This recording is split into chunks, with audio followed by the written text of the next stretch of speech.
There's a quote attributed to Lincoln. He says, "Be sure to put your feet in the right place, then stand firm."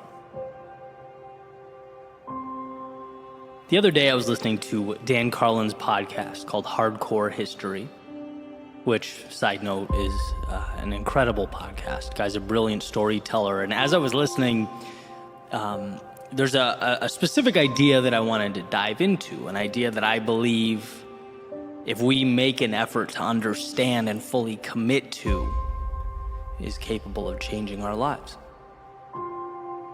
But first, some quick context, right? So Dan starts off this episode called King of Kings, talking about the Battle of Thermopylae in the year 480 BC in ancient Greece. It's that famous story that a lot of us know where King Leonidas leads that small army, which includes 300 Spartans against this massive Persian military force that's invading. And the quick version is essentially Xerxes, who's the king of the Persian Empire and in charge of that massive army, tells the much smaller Spartan force that if they lay down their weapons, if they submit to him and let the Persians pass, no harm will be inflicted upon them. They'll be free to go about their lives. And here's the famous line. In response to the Persian command to lay down their weapons, the Spartans respond, "Malan labe," which means, "Come and take them." It's the Spartans' way of saying, look, the only way we're laying these weapons down is if you rip them from our cold, dead hands. Right? With everything on the line, the odds stacked against them, the ground beneath them basically shaking from the march of a far superior fighting force moving directly towards their location, they would not let go of their principles. They were fighting for something bigger than them.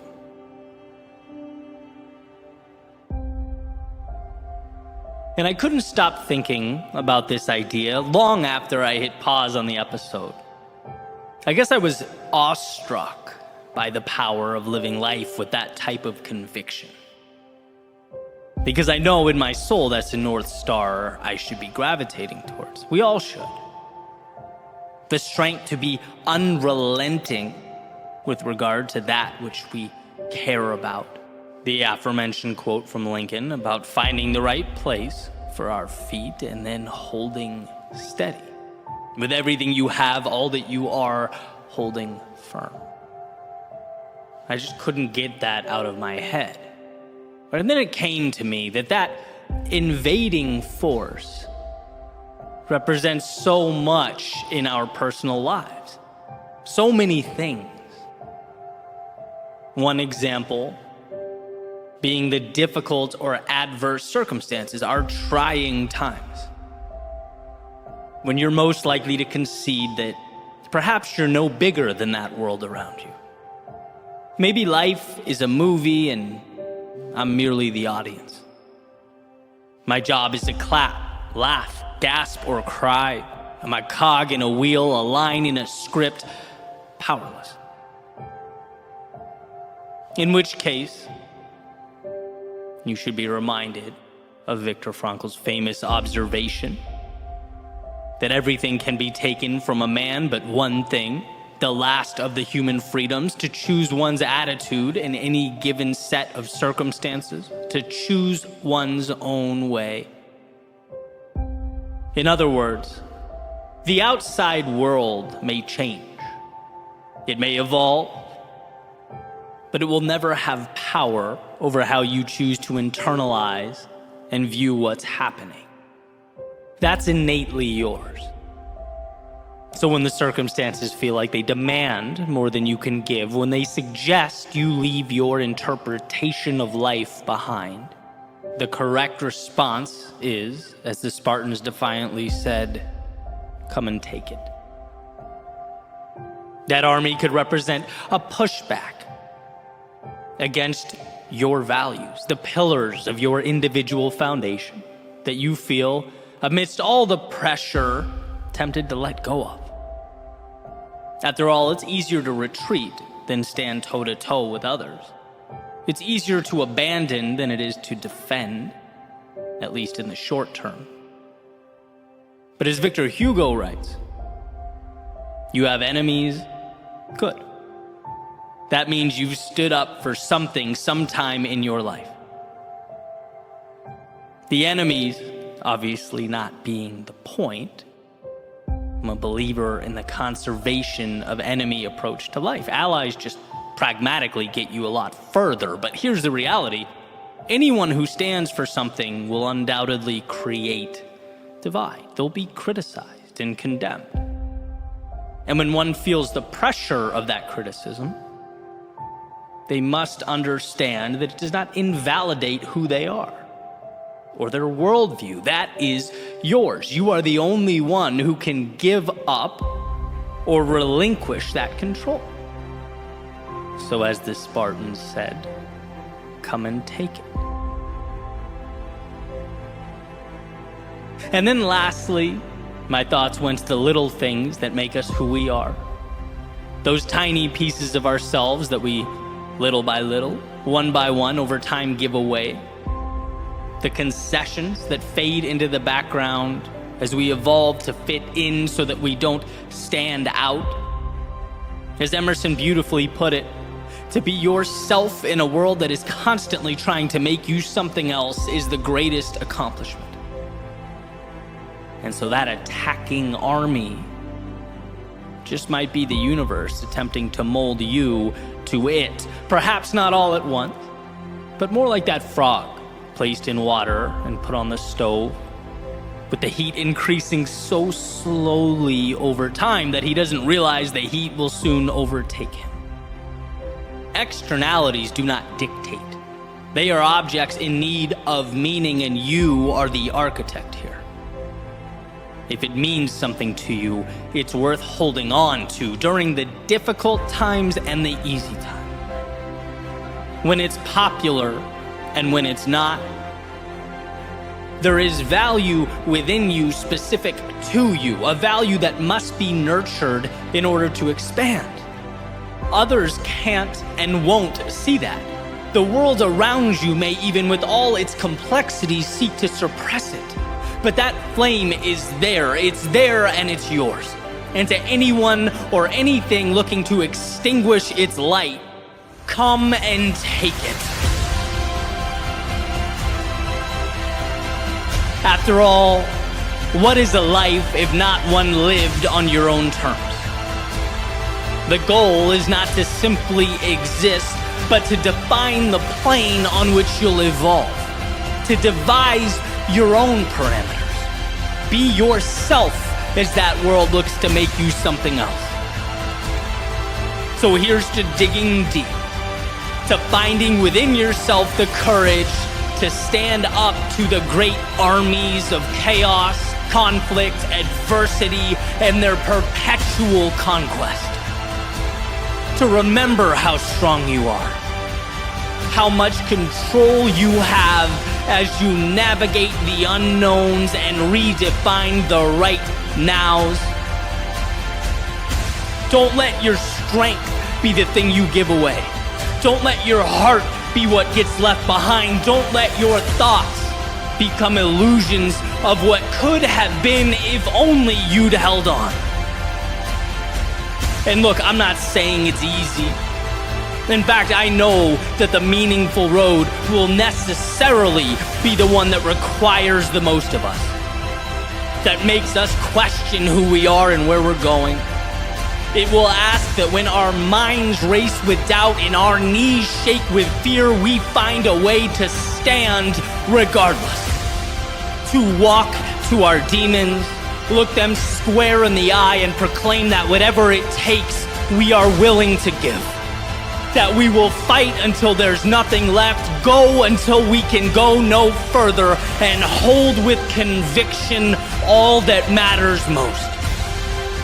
So the next time life demands that you fall back or bow down, the next time chaos emerges in the distance and asks only that you lay down your arms, Here's to being strong enough, certain enough, courageous enough to say one thing and one thing only: come and take them.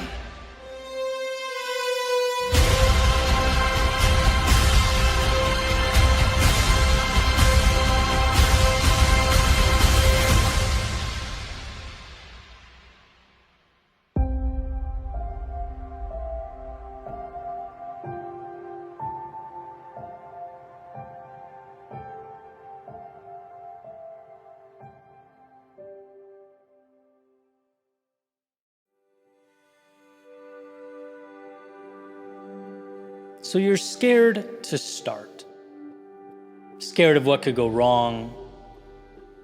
Maybe you're scared of what people will say, scared of what you might lose. Perhaps you're scared of hurting your ego, your pride. Scared of a world that isn't quite as predictable as the one you're living in. These are no small variables, you think to yourself. And so, yeah, why wouldn't you be scared to begin? But I have a question.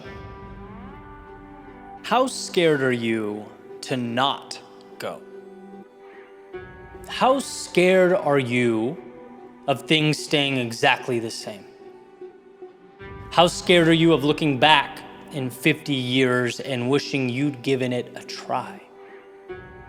How scared are you of seeing those around you, perhaps with a tad more courage, live out meaningful lives while you watch from afar? How scared are you of being the person who tells stories about how they almost tried, almost jumped? Stories about how things could have been if only. Because to me, that's far scarier. In fact, when weighing these two options side by side, I find that not going is almost always scarier. And maybe that's it. Understanding the normalcy of being nervous to start something new. It's human. It's a mere fight with our biological tendencies. Right? That's something every person deals with, and that's okay. To go is to jump into that pool, to feel the cold water on your skin. And yeah, temporarily it's uncomfortable. There's shortness of breath. But then you acclimate. Right? You're presented the luxury of a swim on a warm summer day. You get the feeling of being refreshed and renewed. Being scared to go is curable. Because in going, the fear is undone. The pain is ultimately diluted. Here's the catch, though. There is no cure for not going. You don't acclimate to dreams never realized or paths never taken. You don't warm up to the question, what if? Next time you find yourself worried about what could go wrong, scared about what could become of you as you embark upon something new, realize the normalcy of that feeling, a sentiment shared by all humans. It doesn't mean you're wrong. Fear is the cost of admission. Fear kicks and screams the hardest when it knows it's about to be broken down and destroyed. This is what life's all about, turning temporary fear into something of meaning. The question is, and should always be, not how scared are you in this moment, but how scared are you to not go? Inaction, immobility, that's the monster in the closet. Refusing to take the risk or step out. That's where fear, although maybe small at first, grows over time, becomes unmanageable, transforms into regret. So again, ask yourself, although yes, it's scary to go, how does that compare to years from now, wondering what life could have been like with a little more courage? Will embarking upon a meaningful journey be scary? Of course. But considering the alternative, how scary would it be not to?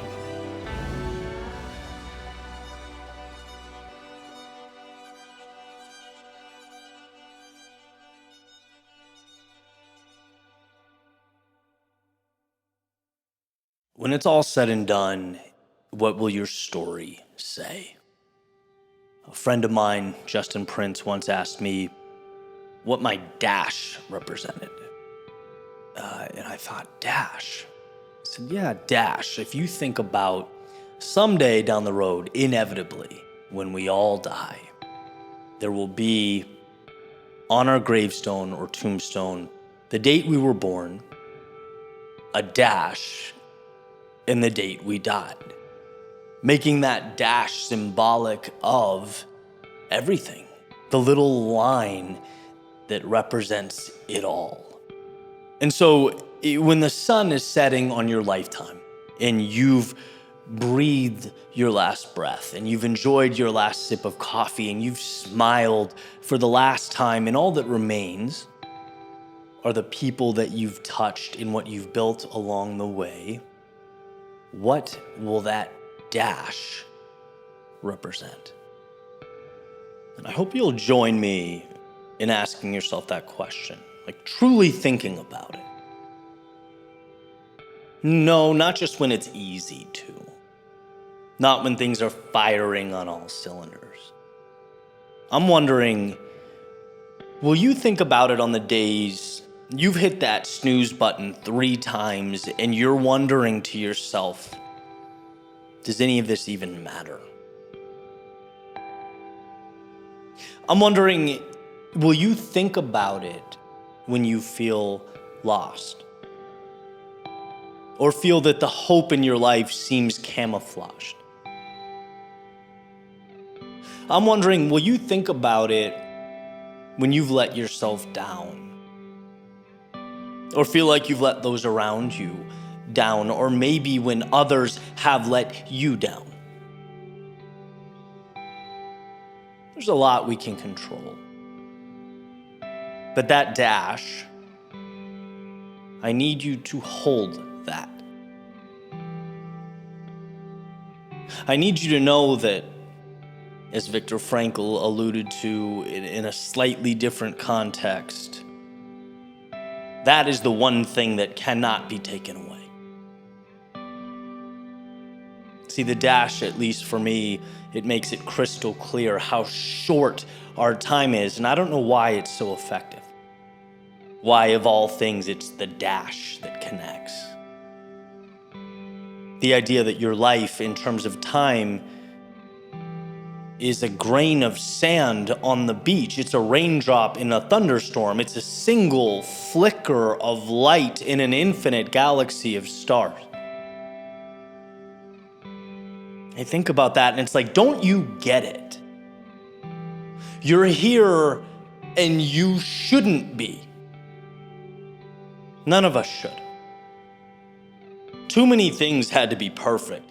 Too many things had to be just right. An impossible number of variables had to align, and they did.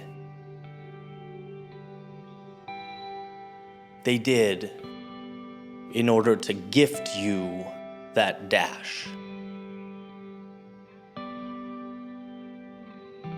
And that doesn't mean we can't sit down and relax every once in a while. My point isn't, hey, never sleep in, or that you shouldn't be human. I'm coming from a different place. I'm speaking as someone who seemingly always finds the difficulty or trouble or obstacle first. I'm wired to see what's wrong. You know, I've talked about it countless times over the years. I'm wired to protect and preserve. And I have my moments of courage. I wouldn't be here if I didn't. But my God, if you knew how hard I had to fight to be courageous when I most needed to be, I think you'd be surprised. But what keeps me fighting, the more I come to understand, is that simple line. I cannot let go of the dash. See, if we were here forever, then it's like, I get it. Go slow. It's safer that way. Less chance of falling down. Follow your curiosity later. It will always be there. And there will be, at some point down the road, a better time. Why not wait for the better time? Forever will present one. But that's not how it works. Right? And you start to think, oh, sure, that song is gonna keep playing. And it might play forever, but me, I only get a few notes. And this march through time is endless. Yeah, but I only get a few steps. And so you start to ask yourself, why wouldn't you make sure? Like, damn sure. Why wouldn't you be positive with everything you had that those notes echoed into eternity? And those footsteps took you to the places you most wanted to be. That dash, it symbolizes all that your life can become.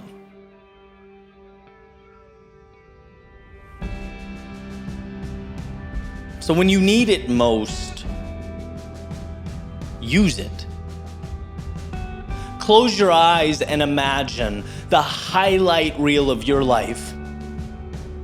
And ask, did I spend that snapshot of time with the people that I loved most? Did I laugh? Did I follow my curiosity? Did I do the things that lit me up? Did I chase down the meaningful, cut off the trivial, invite in the beautiful? In this snapshot, there is a world of possibility. It's your reason to push. Because the reality around you now doesn't have to be the one that exists when all is said and done, when the dash is carved into stone. Today is not the end. Today is not permanent. Today is where you begin the journey of recreating what that line will represent. In the times in my life where I've found myself at my lowest, you know what saved me? It's never been the acquisition of something new. It's never been money or resources or even people. It was hope. It was belief that tomorrow can be different from today. And I can't control everything, but I can control that. I get to decide what that dash means, and that has always been enough to close one chapter and start anew. So if you're questioning the road, if you're asking yourself why, it's because you are blazing a trail that's currently unmapped. You're designing something that doesn't exist. So understand that not knowing isn't a bug, it's a feature. You're designing something that you'll be able to smile about when you look back down over your life. And for those looking at the ceiling now, hitting the snooze button now, wondering why, and trust me, I've been there, it gets better. And it will get better because you will make it so. You didn't come this far to let it slip away. You weren't put here to mail it all in. There is outside your front door everything you need to live a life that excites you. Just decide to go get it. Decide to craft something beautiful. It may look like just a line on a tombstone, but it is so much more. It's symbolic of what you can have, the decision at your feet now. When life wasn't easy, when you were unsure, when finding meaning felt like trying to squeeze blood from a rock. The question is, did you remember your strength? Did you breathe 1,000,000 lifetimes into a single, seemingly insignificant, arbitrary line?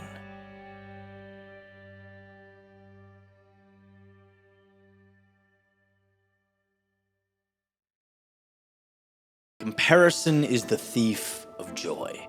We've all heard it before, and it's true. Sometimes. It seems like there's always a sometimes, or an asterisk, or a gray area.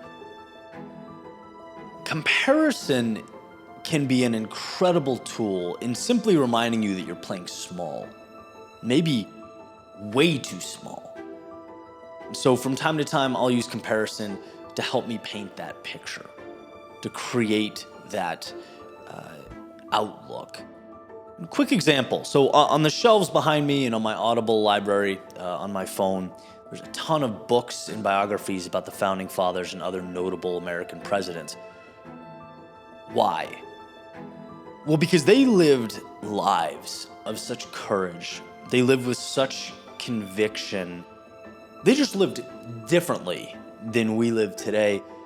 And it forces me to ask the tough questions. It's like, well, why? What makes up for that difference in magnitude? I mean, was it simply the times? Were they a product of their moment in history? Were they more determined? Did they have more self-belief? Right? Where is this delta that I'm seeing when I look at their reality versus mine? You read Hamilton's biography, who's not a president, but you get the point. And my toughest battles seem to contain the same level of intensity and weight as his decision to swat a fly. Right? So I'm going to run through 3 bullets that sort of frame my thinking. It's going to seem like I'm unnecessarily beating myself up here, but the point comes full circle, so bear with me. 1, Washington. Everyone knows, right? Led an army initially practically destined for defeat. His execution and death was almost assured. Then I'm like, okay, I led myself to the gym today. Adams crosses the Atlantic 4 times for his country. At the time, that just brought unfathomable risk, and he does it with a smile. Me, I'm procrastinating about making a phone call. Jefferson, drafting a declaration that claimed independence from the strongest, most powerful empire on earth. Me, I get butterflies before going live on Instagram. We are not the same. Why? Well, I guess first and foremost, let's make sure we're asking the right questions. Who says you or I don't have the potential to be a Washington, an Adams, or a Jefferson? It's not productive to downplay our own battles, right? However small. After all, that's how empires are built, a stacking of small wins. No one just arrives in a position of influence, right? And these folks surely had their own battles. That's all subjective anyway, but the comparison here is sacred to me because there is a common theme amongst all of them. And it's not hidden. You don't have to read between the lines to see it. It's self-belief, right? All of these people were in an environment where change was warranted, and all of them believed they themselves could be levers to help shift that status quo. It's like for no reason, the buck stopped with them. And you see that from childhood on. It suggests that if you believe you can be great, and I do, and by the way, so should you, then understand that it's not possessing of courage that is the issue. The issue is that you're merely holding what amounts to a bucket of it. When the true depth of your courage reaches miles and miles down beneath the surface, there is so much more. So much that is incomprehensible. The problem, Eddie, is you can't hit targets you don't aim for. If you don't stretch, there will be no growth. If you aim for a moderately sized mountaintop, that's where you'll land. You'll get a view, sure, better than the ground you stand on now, but nowhere near the view available to you had you merely thought bigger. Thought of yourself as that lever that could implement change. If your giant victory is making a phone call you were dreading, well, then that's the type of courage that will define you. I think in a perfect world, these aren't destinations, they are pit stops. They are tolls that we must pay along the way. You're capable of way bigger. Life begins when you know that. And see, I don't associate this idea as coming from a place of lack. I just think this game of life is beautiful because the journey is endless. This is a choose your own ending story. And sometimes what I need is to look around and realize I'm simply not thinking big enough. The great men and women of history that paved the way for us, they didn't stay connected to these micro problems. They moved beyond them on their way to more. They dealt with life and death. They dealt with seemingly insurmountable odds, simply in the name of their beliefs and ideals. Easy wasn't a choice, not for them. It's why their faces comprise the bookshelf behind me. Now, does everyone want or need that type of personal ascent, growth in the face of adversity? That's for you to look in the mirror and decide. But you're here, so I'm going to assume you do, and if you do, it's critical to know that 1, that type of result demands more of you, and 2, you have more. Comparison isn't always about inadequacy. Sometimes it holds that mirror to your face. Sometimes it reminds you what mankind can produce with courage introduced into the formula. You just need to be reminded that you're looking at the jar right now from inside the jar. Expand your thinking. See there's more, right? Roger Bannister, probably my favorite example, first one to break the 4-minute mile. Prior to that, it was not possible. Humans didn't do it, couldn't do it, wasn't reality. Everyone, quote unquote, knew that. Then Bannister does his thing, breaks it. Suddenly, whoa, it's possible. Now it's real, it's tangible. Runners around the world adjusting their targets. They demand it of themselves. Rapid fire, globally, runner after runner starts breaking that mark. Why? Well, people didn't get more talented overnight. They always had it in them. They just finally allowed themselves to be as good as they were capable of being. And that thing you're fighting, that you're dealing with, it's not nothing. In fact, the battle you're navigating is everything, and I commend you for pushing through it. But take this idea and let it be a part of the arsenal you own and possess as you navigate life's storms. The challenge of today is ultimately small compared to what the best of you is capable of overcoming.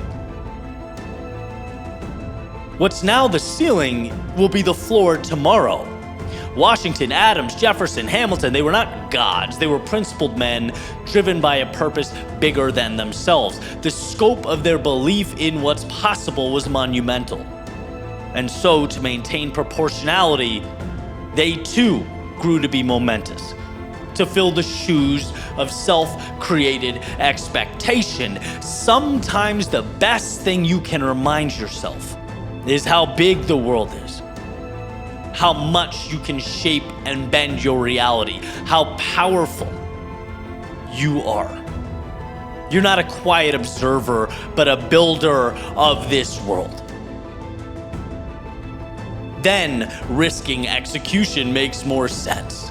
Smiling at the prospect of death at sea becomes reasonable. Giving the metaphorical middle finger to the king of the most powerful empire on earth becomes a little easier to understand. It's like, I get it now. The world is malleable, and they knew with courage it could be shaped in their image.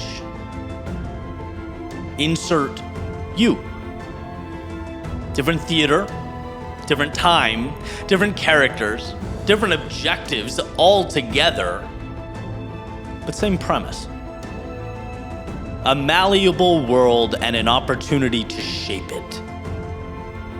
So here is to finding the courage to shape your life. Never to dismiss or belittle your own small wins, for all big things are comprised of only small things, but rather to remember where you are now is not the final destination. It's one step on your own personal staircase that ascends to the heavens. Where you stop is a decision entirely yours. See, something beautiful happens when you set the standard so high that it hovers above the clouds. The obstacles along the way become far less intimidating, less significant. The story doesn't end down here, so there must be a way. And when we tell ourselves there must be a way, we simultaneously increase the odds of finding one. Right now is not the final boss, the coveted mountaintop. Right now is a small win that will help shape you into your evolved self. Right now is a mere challenge, an obstacle, a slight inconvenience, a story to tell, a data point as you etch into the ether your reality. As you dream larger than life and grow into those shoes, you could have played small. But then you woke up. You saw beyond the manufactured finish line that was turning molehills into mountains and realized if you want it, this world is yours. And I say, let it be so. Simple truth. You don't need to get it right the first time. You don't. You don't even need to be close. You just can't do nothing. You need to convince your feet to start moving. You need to generate momentum for some type of outcome. Because what that data, what that outcome will tell you is yes, keep doing more of that thing, or no, reel it in and try something different. But either way, progress is reliant upon that information. Going equals solutions. Staying equals hoping, wishing, lost opportunity. Every journey is a long, winding road. It's comprised of wrong turns and dead ends. There will be maintenance required, issues to be resolved, and narratives to be rewritten. None of which, by the way, is beyond you.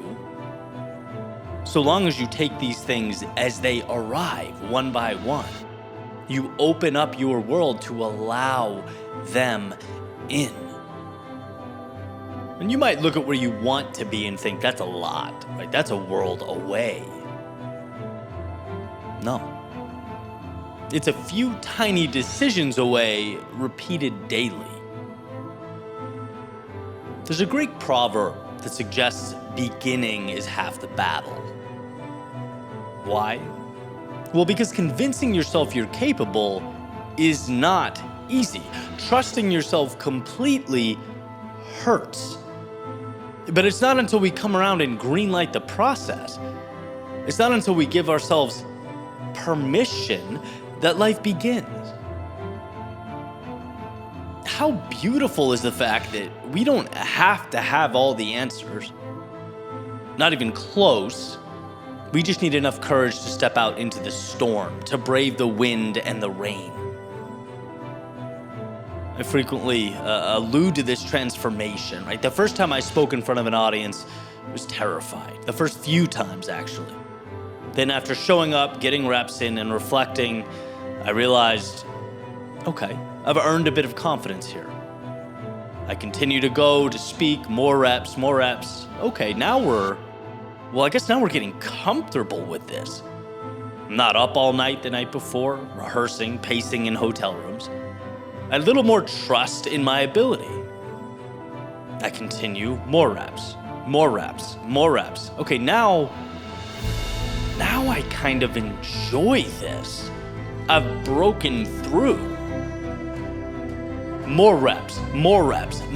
Now there's enough comfortability where I can look at what's in front of me and start asking, well, now, how do I refine this to stand out?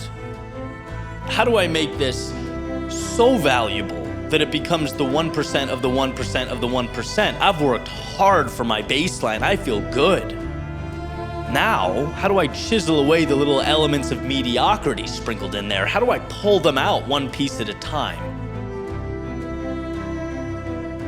It is a testament to going, to allowing yourself to experience life and data points and ups and downs, all that help you refine the process. They are the journey. Can you do all that overnight? No, absolutely not. But you can always meet yourself where you are and win that battle. You can always become a little bit stronger, setting the stage for the next level and the next and the next. In fact, when you're in it, it feels so intuitive that you don't even realize what you're doing, one battle at a time. You're just stepping on the stone in front of you. Think about it, you don't defeat a storm. You simply navigate through each gust of wind and every drop of rain. You pick apart and outlast the pieces that make up the storm, and you are capable of that. You're made for that. Again, when you give yourself permission to enter the arena that is adversity, that is the unknown, success is oddly intuitive. It just kind of appears in front of you one obstacle at a time, or one opportunity at a time, depending on how you're looking at it. The problem is that too many of us stay on the sidelines. I think you know this, right? And when you wrap your mind around the fact that stagnation is the only adversary, you become free. You unlock what you could be and always should have been. I mean, how brilliant the mind, that incomprehensible network behind your eyes, capable of both putting a man into orbit and navigating the depths of the vast oceans that surround us. It is, in and of itself, a miracle. But what if I was audacious enough to suggest temporarily taking that miracle, that masterpiece, that network behind your eyes, and shutting it off? For a moment, hitting pause on the defense mechanisms, actively painting what-ifs and worst-case scenarios, begging you to play small and seemingly always prioritizing safety over meaning. What if I made the case that the best thing you could possibly do is start now and ask questions later? Begin the journey, start the ride, immerse yourself in the river's current. And sure, you don't know where you'll end up, but it won't be where you currently stand. And that new you contains wisdom. It contains that accrued data to improve upon. It contains the 2.0. And so the key now and forever is not to expect all the answers before you step foot out the door. It's not to be sure everything will fall into place. It's simply to have the courage to move into the great unknown without any reassurances. It's you, your belief in yourself, and variables unknown. You don't have to get it right the first time. You just can't do nothing.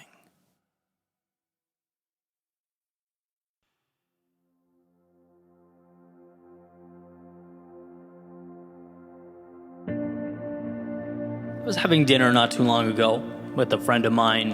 I see him as somewhat of a mentor as well. He's a bit older, has a couple decades on me as an entrepreneur, and we were talking about personal development, different ways to invest in yourself, what has the most ROI, kind of throwing ideas back and forth. And I started talking about different coaches I've linked up with, some of my observations on that.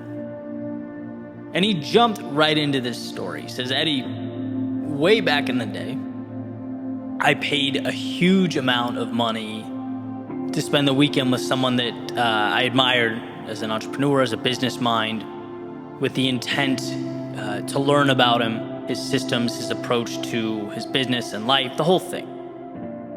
It was basically an investment into my journey. And he went on to say, I arrived for the weekend. Didn't take me long to feel completely underwhelmed, completely let down. Everything about the guy and his organization was sloppy, nothing seemed to be methodical, very little was extraordinary or groundbreaking. He said, I couldn't believe it, especially after tens of thousands of dollars spent, right? He spent a lot of money. Couldn't believe that someone he looked up to had so little to offer. And I'm sitting there just kind of like wide-eyed, like, oh man. And almost instinctively, I said, man, you must have been so angry. And he goes in this cheerful voice, no, I wasn't angry at all.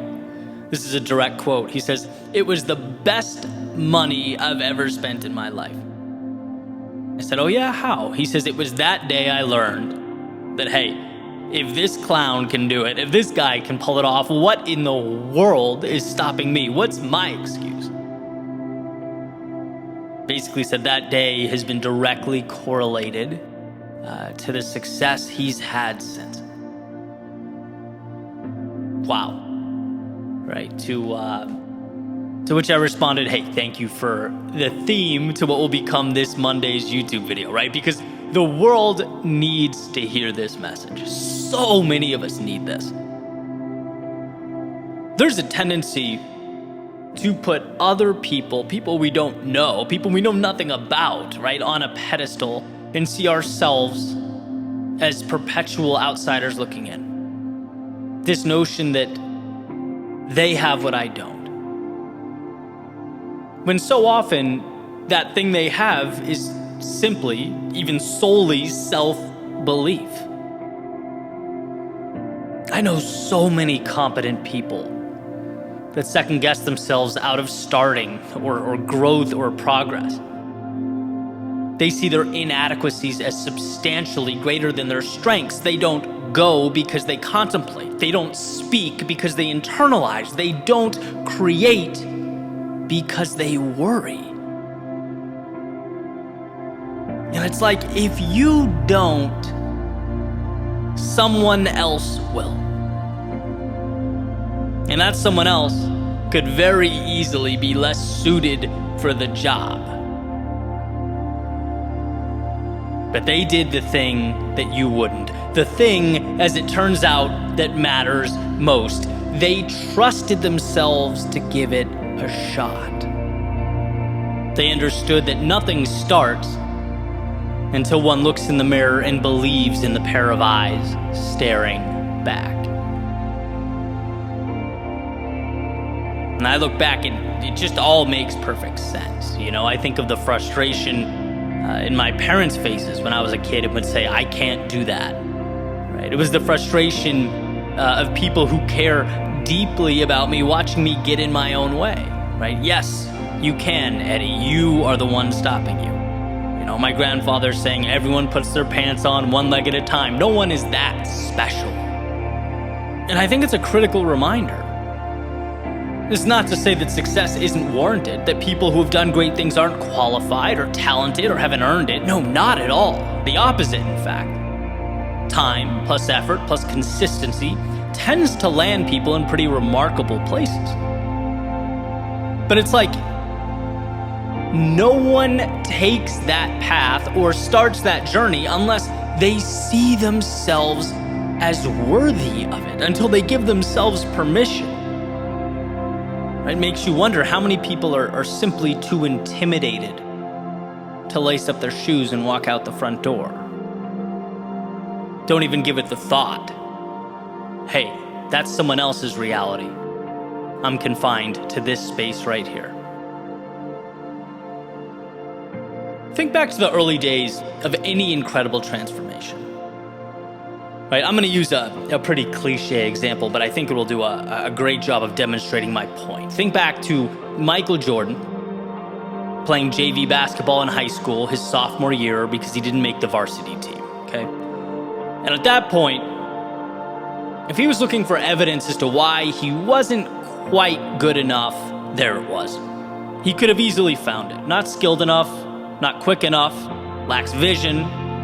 Certainly, as his coach pointed out, not tall enough, right? What in the world gave him the right despite his circumstances, to think he was good enough to ultimately play at a high level? Who gave him permission to be that guy? He did. And it's just that. We don't see or think about any of that now. We see the NBA legend, the greatest ever, forgetting that at one point, he wasn't. And his life continuously consisted of crossroads where he had to bet on himself.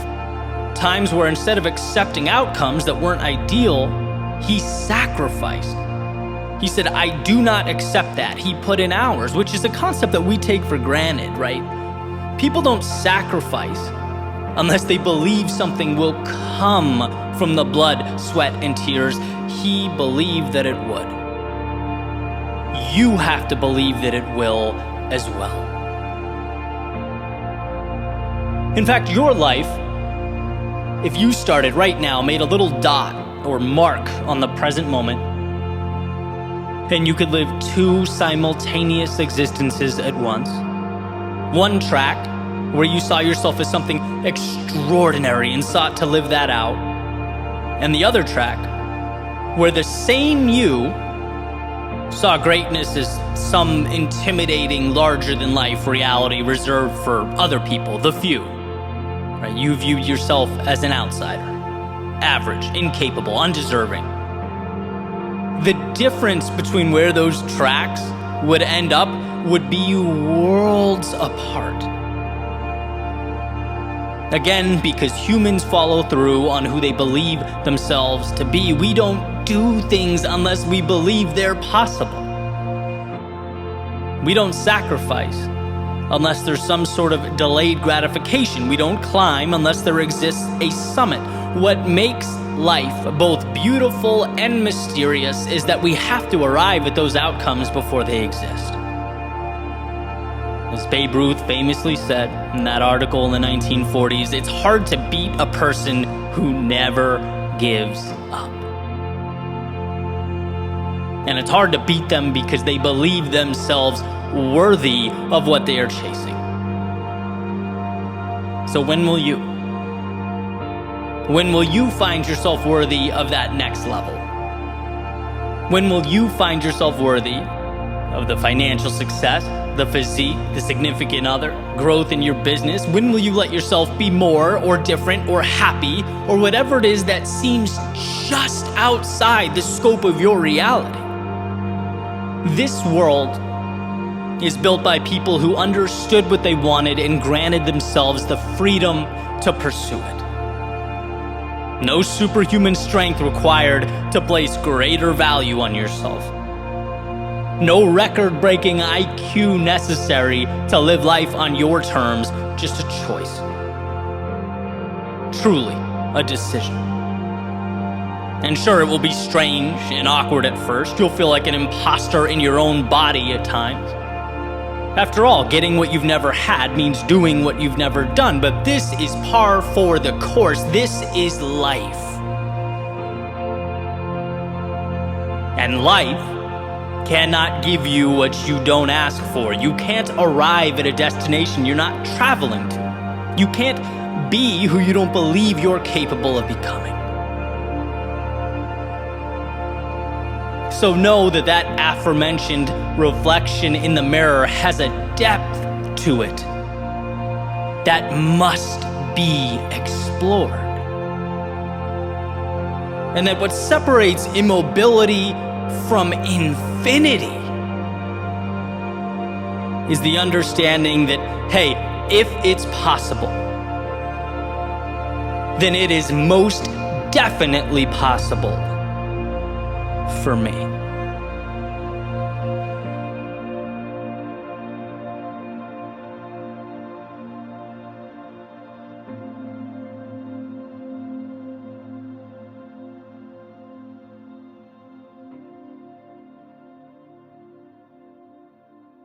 So, you have goals and aspirations.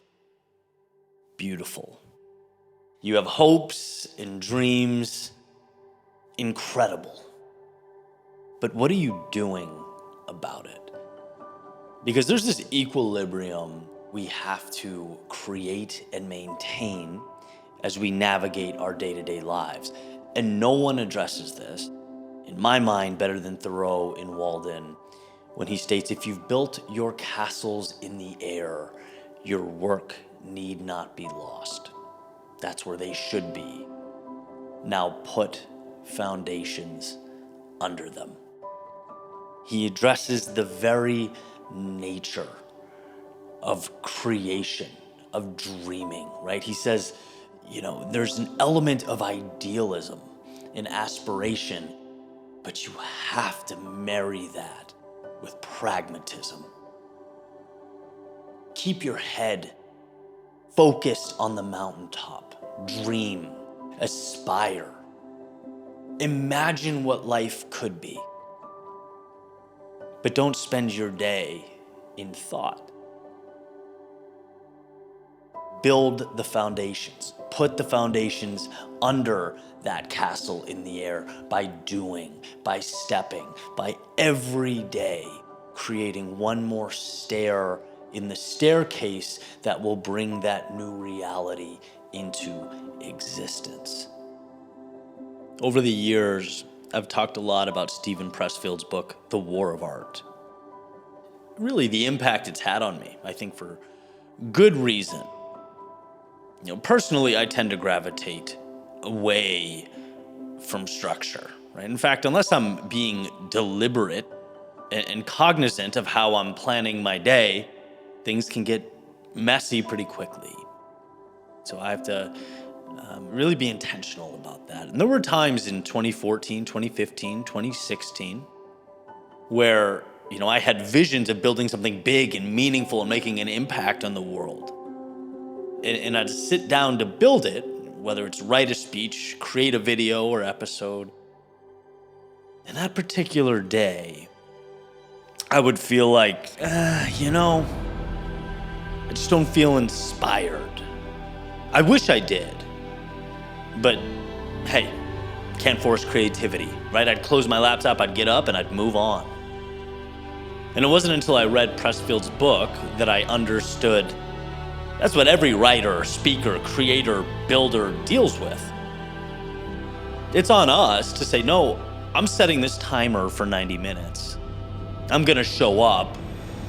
I'm gonna pour my thoughts out, pour my heart and soul into this project. And if something comes from it, amazing. If it doesn't, that's okay. But over a long period of time, that's how consistency is established. That's the only way to create that necessary compounding that actually supports my goals and big picture and long-term vision. That dedicated effort is an example of putting foundations under the castle in the air. I don't think we do this intentionally, but there's often a misalignment between what we say we want and how we spend our time, right? How we live our lives. And just being honest, it's challenging to see these inconsistencies in ourselves. They sort of hide within our day-to-day lives. Which is why that simple alignment exercise of asking, what do I want? And is what I'm doing bringing that to life so critical? It's why Thoreau's question so deeply resonates. I'm saying this now and I'll say it forever. The greatest changes in our lives will never be a product of some huge, complex, complicated series of moves. It won't be 4D chess, calculus, secret codes and strategies. It's like, no, critical change starts with some simple adjustments. Usually right at your feet, right? It's getting up earlier. It's cutting something out. Adding a new activity for 20 minutes a day, right? These are the things that are life-changing. Doing the correct things simply and consistently. The old head in the clouds and feet on the ground adage. Dream like your life depends on it. Think as big as you can. Have your eyes fixated on mountaintops. just make sure that your feet are simultaneously moving, that one step at a time you are going that way. Sometimes building those foundations requires more deliberate action added to the day-to-day. Sometimes it means cutting away the outliers and excesses of our day-to-day. It means fully immersing yourself in what remains. In Elon Musk's most recent biography by Isaacson, a particular idea stood out to me. And Elon is a man who is literally seeking to invest in and create a world above the clouds. He said something, and I'm paraphrasing, like, we need to free ourselves from the in case mindset. We have so much excess just in case we need it. And what happens is this dilutes one's capability and impacts the mission or goal. In fact, he said, if you're not removing so much that you essentially go oops and end up putting 10% of what you took out back in, then you're not taking out enough. It creates clarity. It allows you to best structurally support your vision, the mission to build above the clouds, beyond what you currently know, what currently exists. This is the same superpower of being deliberate that Thoreau champions, that he advocates for, just in a different context. It is the greatest dichotomy in human existence, maintaining a vision while building the vision. Having a dream while supporting that dream. Knowing what the masterpiece will look like is not enough. Similarly, recklessly throwing brushstrokes against a canvas is not enough. These two things don't stand on their own. So what if you, today, were able to effectively marry the two? What if you believed in yourself enough to create a vision and every single day chip away until you're staring directly at it? What if you got to know yourself at a deeper level, truly understanding what mattered to you, what you wanted to build most? You looked in the mirror, believed it, and then committed to its creation. Step by step, brick by brick, moment by moment. If you have built castles in the air, your work need not be lost. That is where they should be. Now put foundations under them.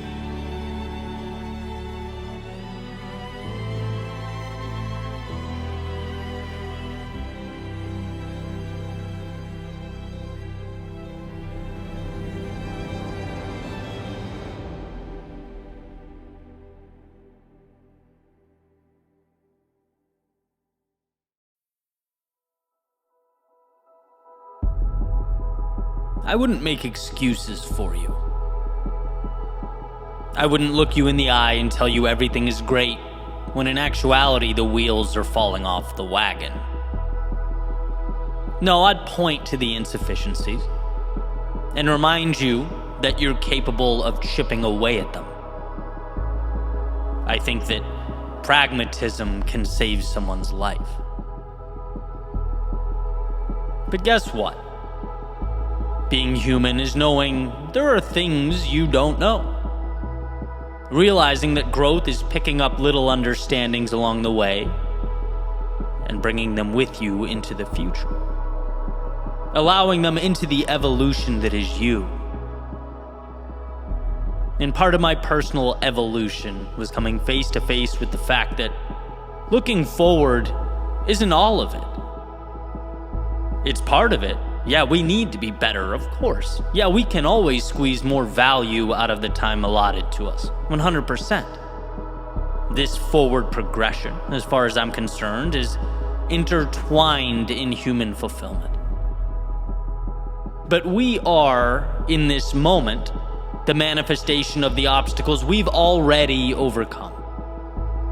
We are the times we wanted to stop and didn't. We are the losses we bounced back from and the adversity we forged into opportunity. We're the endings that we melted down into beautiful beginnings.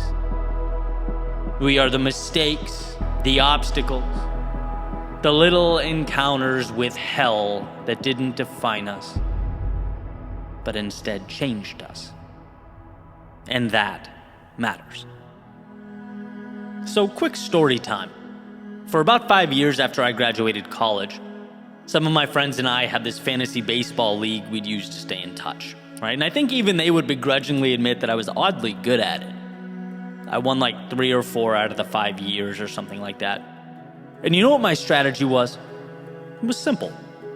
I picked players based on who they were over the course of their career, not based on how they performed last year, which is a trap people seem to fall into, right? So a guy that hits 30 home runs 6 years in a row, and then last year suddenly only hits 7, it's not out of the question to think he'll hit 30 again, revert back to the mean, to his average, his track record.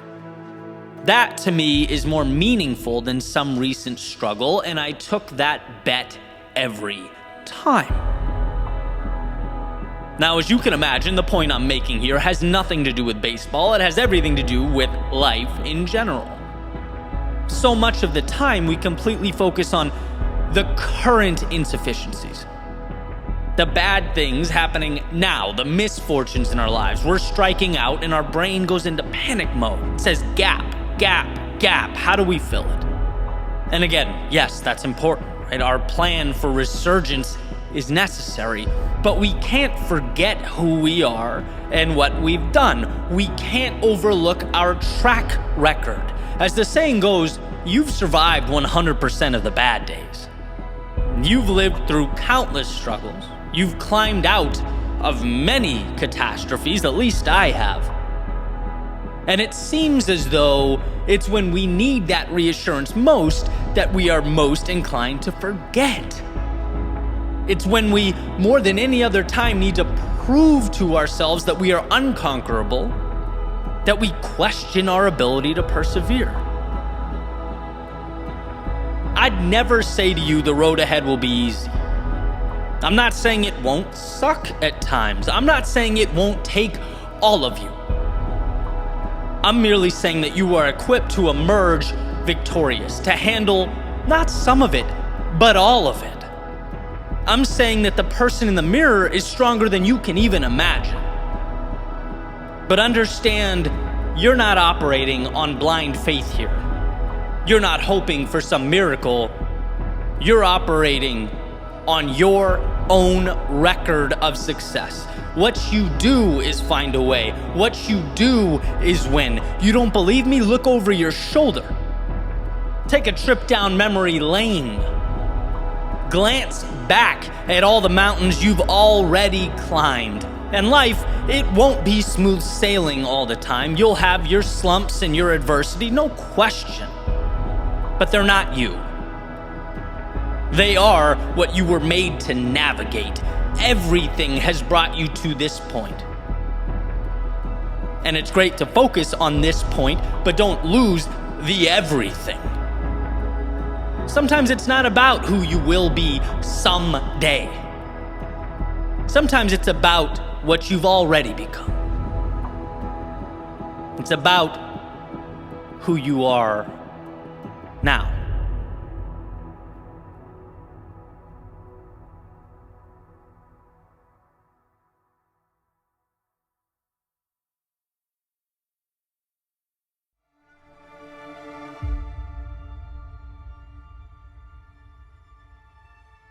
You can only exist within the walls you've placed around yourself.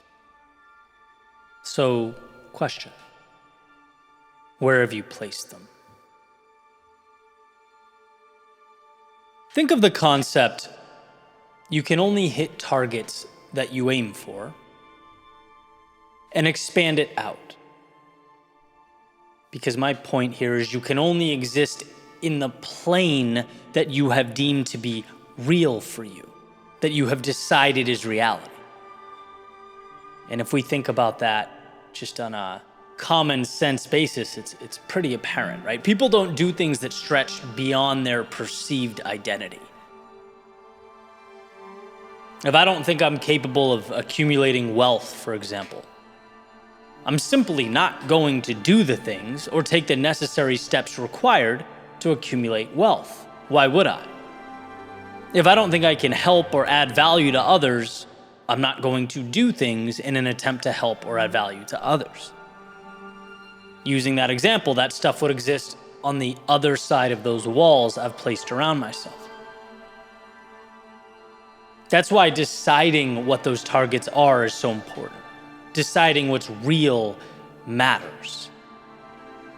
Because if you set the scope too small, if your reality is void of all possibility and imagination, even if you win, you've conceded too much.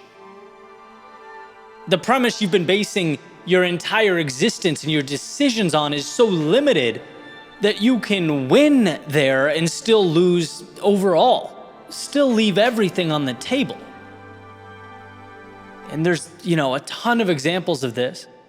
I commonly hear people refer to it with their work.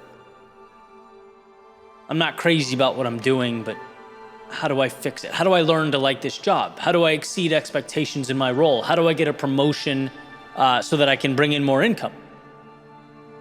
All valid questions, certainly valuable questions, if it's where you should be. And I can tell you, I remember asking those same questions to myself, and the conclusion I finally came to was, no, what you need exists on the other side of those walls. In this part of your life, it's critical that you move beyond those parameters. That's not what lights a fire in everyone, but it's what lit a fire in me. I was asking the wrong questions, right? It was go over there and start your own business, start your own journey, start sharing the things you want to share. It's what Alex Hormozi refers to as playing a different game altogether. And it's kind of a weird concept to grasp, that you can win the game you're playing and still end up losing. Because you never thought to look for more. You never ventured to peer out over what was directly in front of you. This is a matter of self-reflection at its finest. Because you'd never see those walls unless you really took the time to think about it, to be alone with yourself and ask those questions. It's the fun what-ifs. What if I stopped doing those things I don't like and started doing what I love? What if I didn't accept this as what I have to do and instead took a different path altogether? What if I was capable of playing a different game? And what we find is that we're capable of some pretty incredible transformations. We're capable of taking what matters out of a less than ideal environment and recreating it somewhere that is ideal, that is conducive to our success in our growth and our evolution and our contentment. Instead of conceding so much and asking so few questions, why accept those limitations? So again, I ask, where have you built your walls and why? And what if you push them back? Like lines in the sand meant to be redrawn. See, perhaps the income coming in is a direct result of you feeling like, hey, that's just what I make. Perhaps your fitness level is the result of you thinking, that's just how I am. Perhaps your friends and the people you surround yourself with are a result of you saying, it's just who I know. But there comes a point when new targets must be set and new lines drawn. At least if any type of evolution is going to occur. You don't have to perpetually navigate the revenue streams, fitness levels, and friend groups you have now. You can play a different game. Again, it's not always asking, how do I live within these walls, exist within these circumstances? Sometimes the question is, how do I step into a new arena entirely?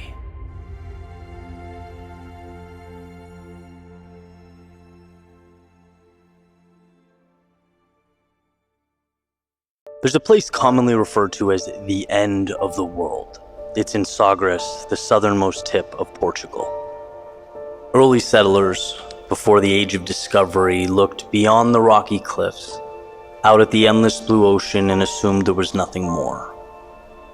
This sense of isolation and mystery and intrigue culminated into the belief that it was, in fact, the end of the world. I'm currently in Sagres now with my folks, where we've made our way to the edge of those rocky cliffs multiple times at sunset. And I can say it's probably the most incredible sunset I've ever seen. The water crashing against the massive cliffs, the teal ocean, the fiery orange sky. Watching the sun sink below the water is nothing short of breathtaking. The end of the world. But of course, those early settlers were incorrect. It was not the end of the world. It was the end of the world as they knew it. It was the end of their reality, of their understanding. It wasn't an end, it was a bridge to the next thing. They just didn't know it. And sometimes I think we need to be reminded of the same. That where we stand, on the edge of those rocky cliffs in our lives, they look like an ending. They look like, quote, the way things are. And so, very often that's what we deem them to be. But almost always, the possibility is restricted by our own personal snapshots of reality. We only see the world through the hole in the curtain we choose to peer through. That ocean stretches to foreign lands. That horizon with all its mystery and intrigue is not putting a border around the current moment. It's reminding you that the current moment is a bridge to wherever you want to go. That sunset in Sagres, at the end of the world, is objectively beautiful. And I think even more so because it represents a stunning ending to one chapter and a beginning of another. It is an appreciation of the now and a simultaneous celebration of all that awaits. So as you look out from the cliffs at the horizon's open arms, as the sun sets and lights the sky ablaze, I ask you, when this world ends, where will your next one be? What's in store for you? Maybe you didn't think to ask.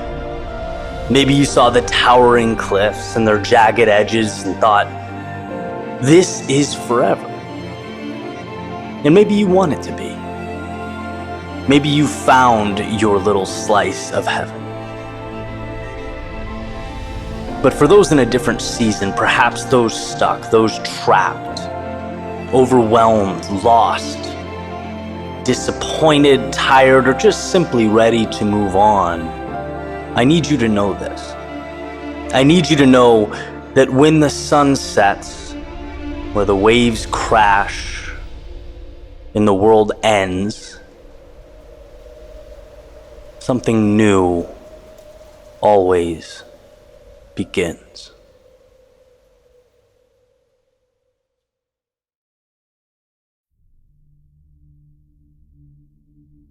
There's a haze that circles around our most important moments. And I say haze because often the things that will be most meaningful in our lives, or that will best position us for future transformation or success, they don't accurately depict the value that they ultimately provide. In fact, a lot of the time, we get the opposite impression. The answer is deceptively masked as the problem, the thing we are most inclined to run away from. It's often unclear to us that the pain we're experiencing will become the purpose. The loss will become the strength. We can't always see that losing the job will become our reason to find ourselves and the work that will be most meaningful. We don't always understand that losing someone that was a big part of our lives will ultimately create a little space that will bring about connection with others who will lift us up and make us better. We aren't always aware that falling short is incredibly powerful, because it's what most often prompts us to look in the mirror and ask that magical question, how can I be better? Again, we see it in a million different ways, different contexts. The solutions masquerade as problems, or as has been famously put, the way often presents itself as the obstacle. Which means we have to operate with a sense of awareness and understanding that often eludes us. Sometimes the reality is that it hurts to let go. But if it's not right for you, it hurts to hold on as well. The difference is, when you do find the strength to let go, you simultaneously create space for the things that will make your life better. And I've noticed, as I've navigated this crazy place well into my 30s, that the discomfort I've experienced in the past, it rarely utilizes my future as its benchmark. Right? When I'm uncomfortable, it's because something has gone awry in the now. This moment hurts. In this moment, I feel less than. In this moment, I feel lost. In this moment, I am X, Y, or Z. It's all generally immediate, emotive responses to what's happening. Which is why I advocate so strongly for pausing, pulling back, taking a breath, and assessing the whole picture in totality. See, I've made decisions in my life that have set me back a year, right? That destroyed me emotionally, totally altered my plans. And I look back on some of those decisions now, with all the pain they brought, and I think, was there another way? Did I make the right move? Did I need to endure all that? And I'm not going to pretend, I know how some parallel universe would have unfolded if I acted differently. But as I reflect back, I still think that I made the right choice. I don't see another way.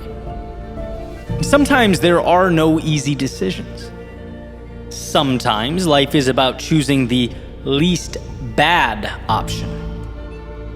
I've talked about having to step back in order to leap forward, or stepping sideways in order to ultimately advance.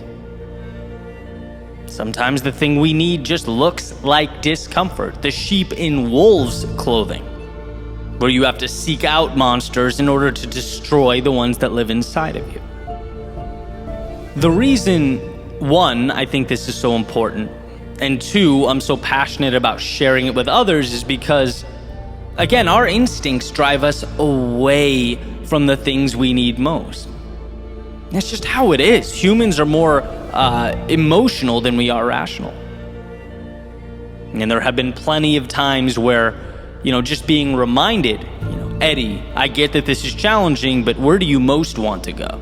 Eddie, you're playing defensive, which I'm sure minimizes problems now, but will never propel you forward with your career. Eddie, you're dragging your feet and calling it perfectionism. Could it in fact be fear? Right? I've had a lot of these little and sometimes not so little, epiphanies over the course of the last decade. When people ask me about speaking, which being that I do it for a living would make sense, right? Tips or insights, whatever it is, I'm being completely sincere when I say that I wish I had some formula I could propose, right? That would make you go from 0 to 60 in 3 months. But the truth is, the biggest bang for your buck is stepping right into the terror. The thing you're most inclined to run from. And that was it for me, right? Sheer terror, actually shaking. Nights where I stayed awake, reciting keynotes into hotel mirrors. Couldn't eat. And I'd, wrap up, the event would be over, I'd just go back to the room and collapse in bed because I hadn't slept the night before, right? That's how it started. And the more times I didn't give myself a way out, the more I saw past the fear, put emotions aside, and reiterated to myself that underneath all that discomfort was value, the better I became. The less dramatic each speaking engagement became. And the terror evolved into excitement. Eddie, please get through this, eventually evolved into, Eddie, how can you make this speaking engagement more exciting, more fun, more captivating than the last one? Right? I recently spoke at the MGM Grand Arena, and it was one of the most incredible experiences of my life. And I'm sure you can imagine, not necessarily because of the event, but it prompted me to think back to all those times I wanted to say no so badly, with all my heart, with every fiber of my being, but didn't. It was just a proud feeling. Like you get those moments from time to time where everything becomes a single snapshot. It all makes sense. Right? Because there were times I truly didn't understand why I was moving forward. I just did. I just knew I'd burn the boats. There were no other options. And when you collect that W, you quickly remember. And so all this to emphasize the very important point that it may not be speaking at the MGM Grand Arena that's your North Star. Maybe it's something totally different. But I want to remind you that the road to wherever you most want to be is not perfectly paved and decorated with flowers. It won't always be sunny with clear blue skies. And to take it even further, the paths that are paved with flowers and clear blue skies are often the wrong ones. In a world of trade-offs, we know that the best things often require the greatest sacrifice. The beautiful things are often derived from a willingness to endure prior turbulence. And should you find yourself amidst all that, in the thick of it, it's essential to know that should you choose to do so, you can transform the chaos into something incredible. Realistically, that pain of loss, we can't do anything about, right? Nature has made it so that we feel every sense of what's been taken away. But nature doesn't do such a good job of reminding us of the infinite value that can now move into our souls, be used to open our eyes so that we may see the world as we've never seen it before. There is such power in the ability to view that fleeting emotion, the discomfort of now, in terms of what it will ultimately become. As the saying goes, the hardest thing and the right thing are often the same thing. So be your own judge, your own critic. Decide what best points you to that place amongst the stars you long to be. Just understand that the road won't be pain-free, and those who try to make it so miss out on a lot of the brilliance available to us. That haze that tries to conceal what's most important is only effective if we keep our eyes closed, if we aren't honest with ourselves. But if you know, one, what's most important, and two, are committed to one day arriving there, the short-term obstacles become a relatively small price to pay.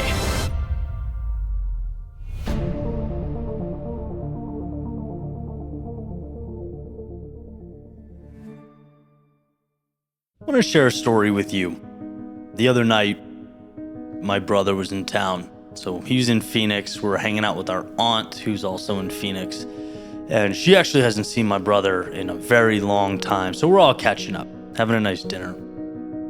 And she tells us the story about my uncle, her husband, who passed away. And when she was with him in hospice, I guess one of the things they do is sort of some type of checklist with questions and different things to just discuss and go over. And one of the questions for my uncle when he was sick was, how do you want to be remembered?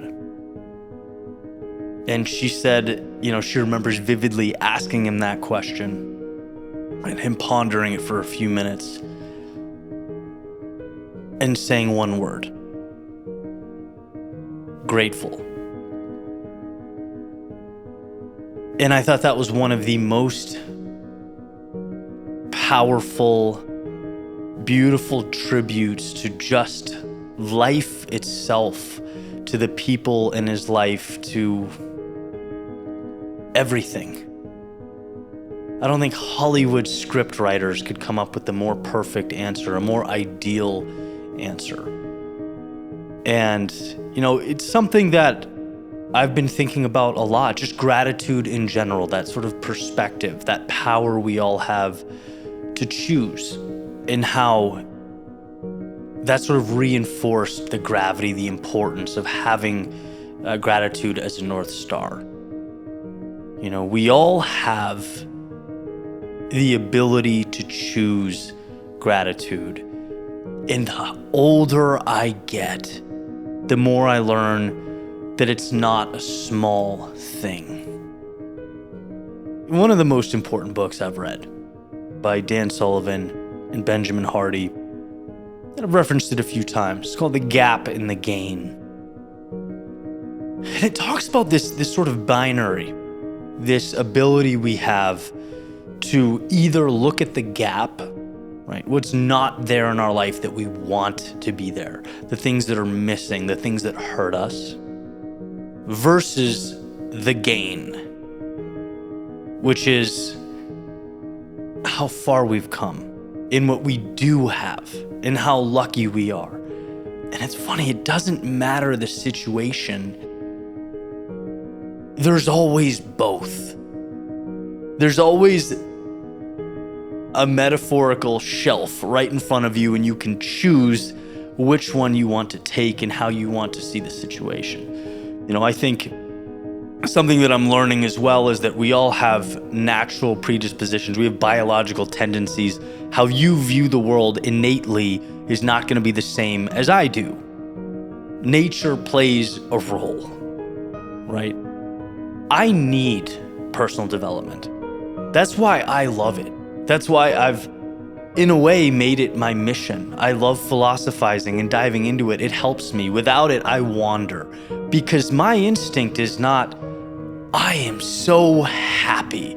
Let's find the positive here, right? It's training the mind to say, ouch, this might hurt, but where's the value? And at the end of the day, that's fine. Because I get there, ultimately, right? And I scream that from the mountaintops because we can all do that. We can all look around and say, hey, there's something to be grateful for here. There's value here. Even in the darkest moments, even in our suffering, there is value. And in that book, The Gap versus the Gain, that's what Dan Sullivan says. Especially as entrepreneurs, it's like, if you're ambitious, it's very hard to see anything but the gap to where you want to go, right? We're impatient. We want it now. But how lucky are we to even be afforded an opportunity to bring something into existence? It's not lost on me that so much of what I talk about is first world, right? It's like, if you're not happy with your life, fix it. You can, right? That's a luxury to be able to do that, right? There's a time and place where it's like, I just need food, I need water, I need shelter, right? I need to hide from violence or, to be violent myself, whatever it is, right? And so we're in this sort of place in time where we can really make the most of life, and why shouldn't we? But I think, with that comes the reminder, we have to understand how lucky we are and how much we have. And, I've said it before, it's armor. To choose gratitude is to choose armor. It's to make yourself stronger. It's to strengthen yourself. I was with my brother the other day. We were in Sedona, Arizona. And I just found out that my car, when we were in Sedona, some rodent got under it and chewed the front trunk sensor and some wire harness. Clearly, I don't know much about that stuff. And so with Teslas, when something's wrong like that, an alarm goes off, like just an obnoxious alarm, and it doesn't stop. It just goes until, you can get some type of, you have to bring it to a mechanic. You have to bring it to one of their folks who can take care of it, but there's no way to override it. And I'm on the phone with them. I'm doing sort of the restart on the computer, on the car, nothing. So that means every time we got in that car for that entire road trip and beyond, there's this just obnoxious alarm that, by the way, when you turn the music up, the alarm goes up to match the music. It was almost comical, right? But at first, it's incredibly frustrating, and especially because, they were saying that I couldn't get an appointment for like 45 days. I'm like, so you want to tell me for 45 days I'm going to be driving around with a siren going off in my car? We got it taken care of sooner. But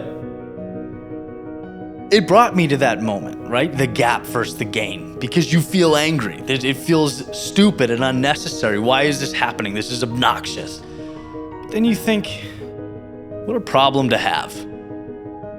Poor me. My Tesla's making a sound while I'm on a road trip with my brother in one of the most beautiful places in the world, soaking in the scenery.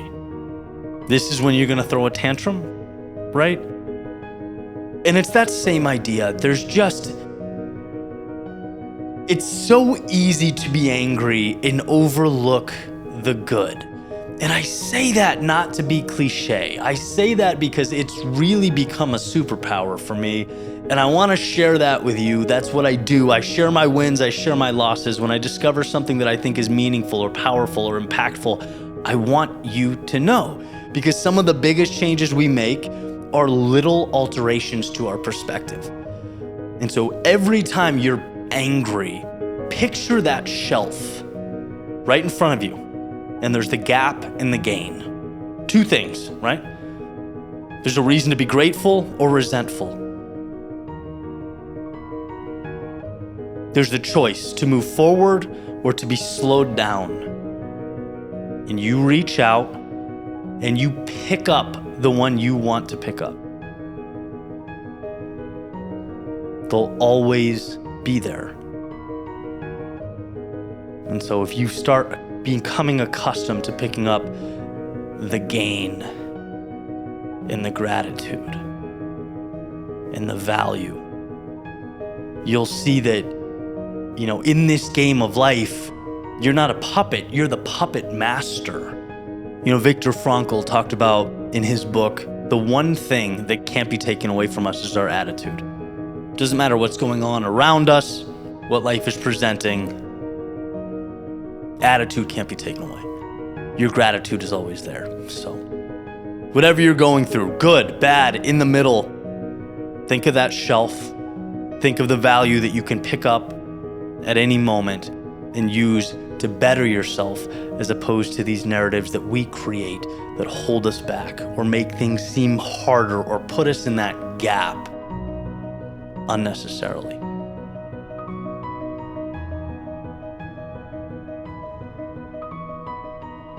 In a world where you can be anything, choose to be grateful.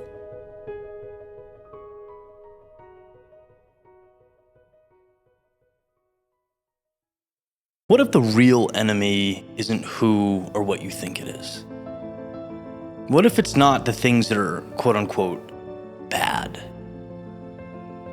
What if it's not misfortune or disaster, obstacles, getting in the way of what you think you want most?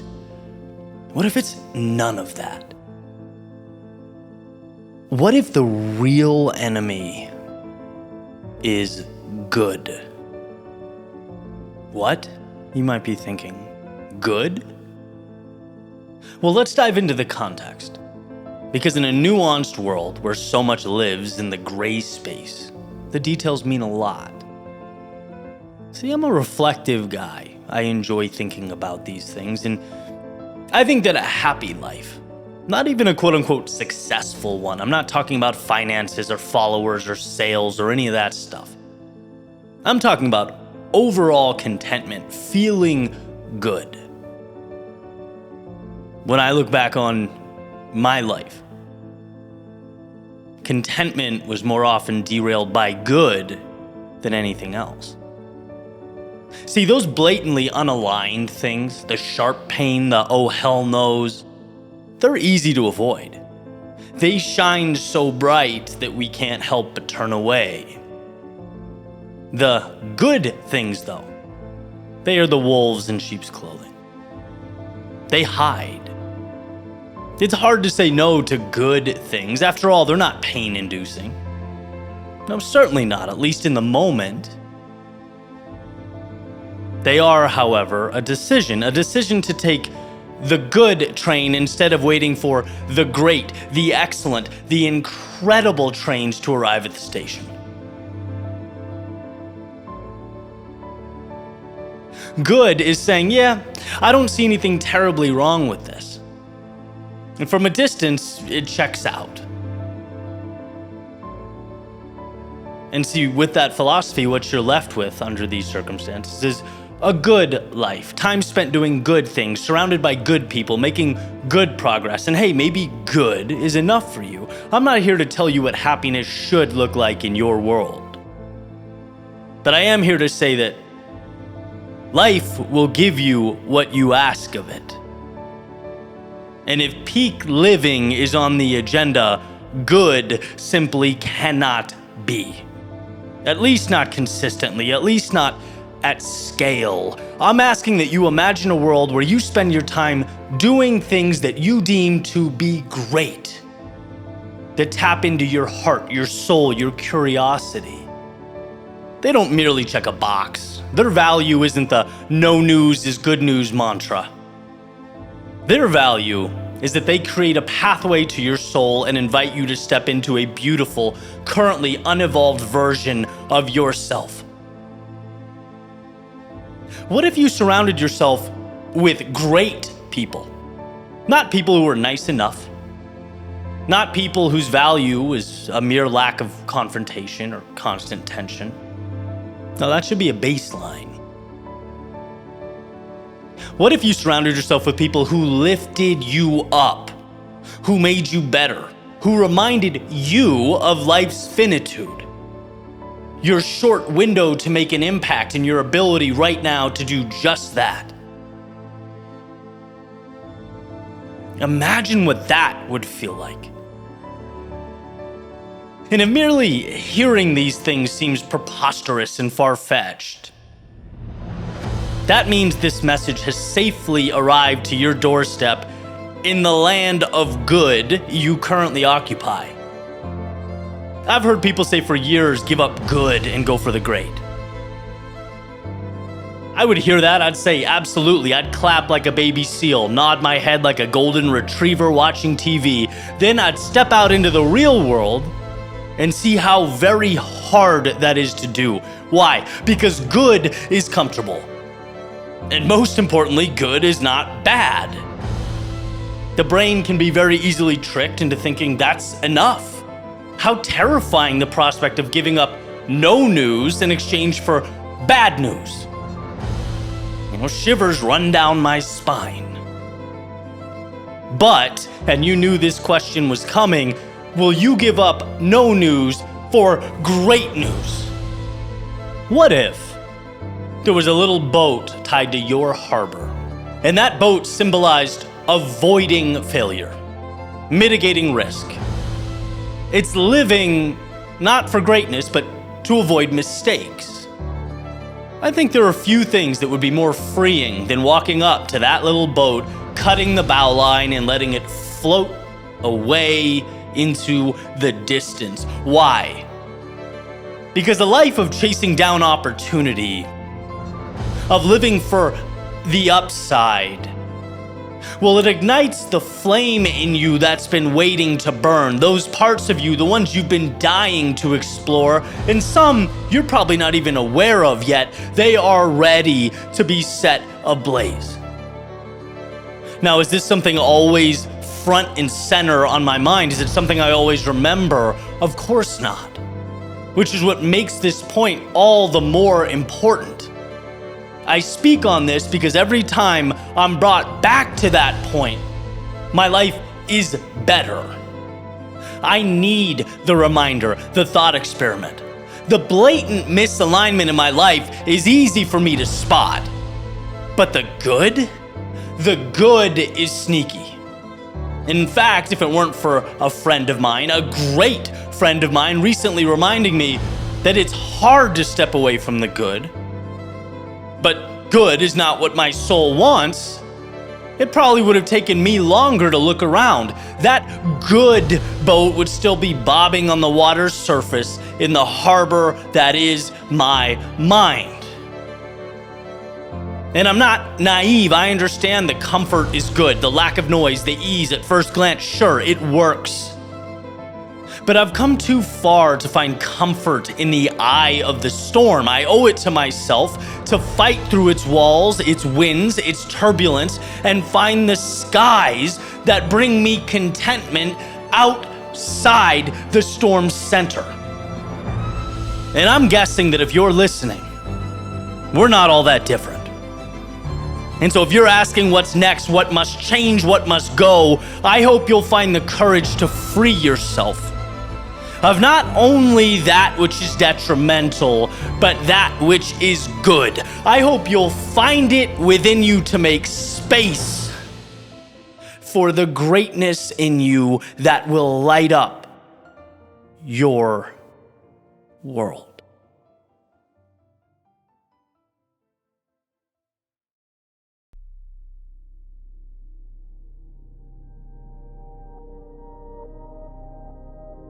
Courage takes many shapes. Sometimes courage is slaying the dragon, and sometimes it's merely picking up the sword and seeing yourself worthy of swinging it. Sometimes courage is running, sometimes it's walking, sometimes it's crawling. And as we navigate life's seasons and oscillating chapters, as we transform, so does courage, right alongside us. It's relative. And understanding that can not only change your life, it can save your life. I recently got in touch with an old buddy of mine from childhood, hadn't talked to in years at this point. And he's been going through a rough time, a series of unfortunate events, and because of that, fallen into a bad place. And he's just a top-tier dude, huge personality, lights up every single room he walks into. And pretty quickly as we're talking, I could tell that it hurt him to walk me through, where he was and what he was going through. Almost as though there'd be some sort of judgment on my end. But see, here's the thing. No one is immune to succumbing from time to time to life's misfortune.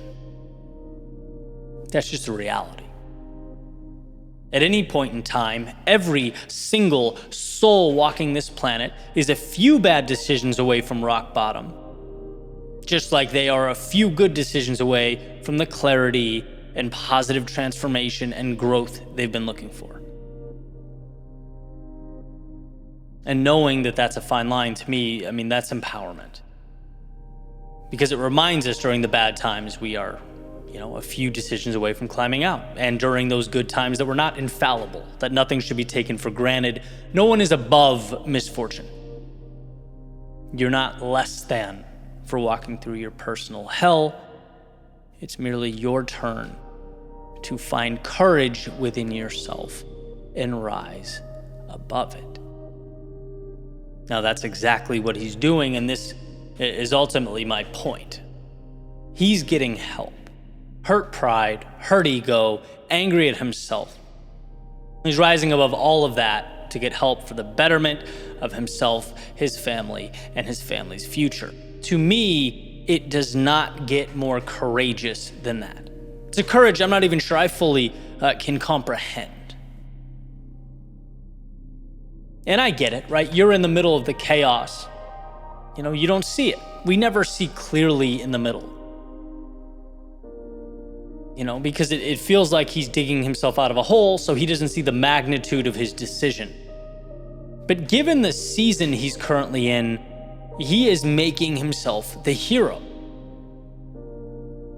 And there will be a point a few years from now when, sure, courage will look different, because what life asks of him at that point will be different. But we have to understand the moment. What's more courageous than saying, I don't want this anymore, I'm going to fix it, and taking a step towards that? And that's what we need to understand. I witnessed this firsthand.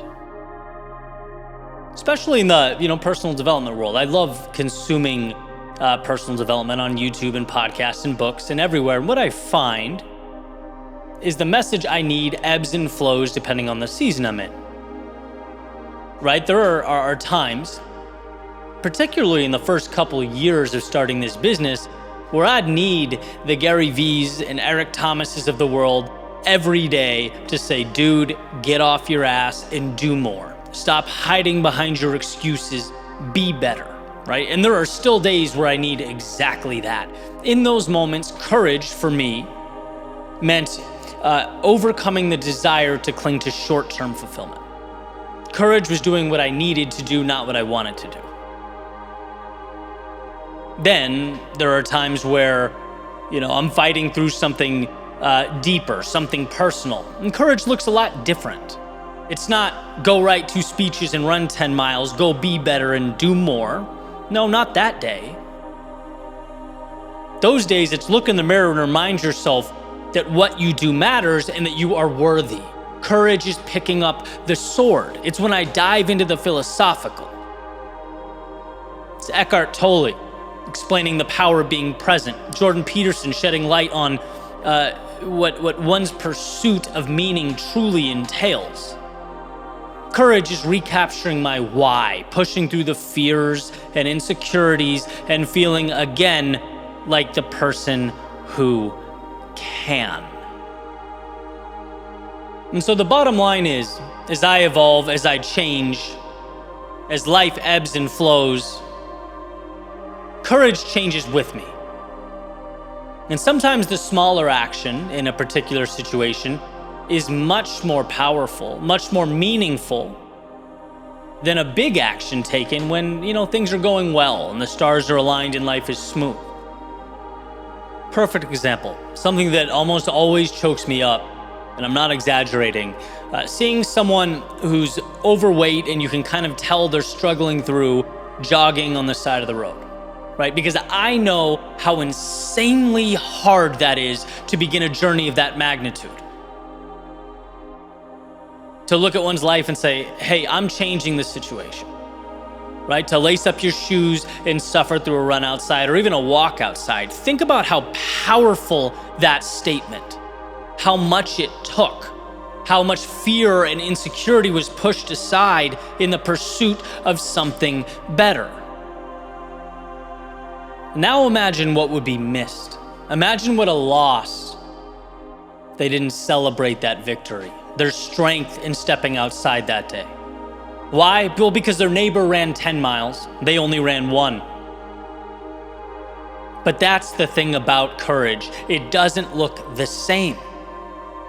Who cares what the neighbor did? Do you understand what just happened?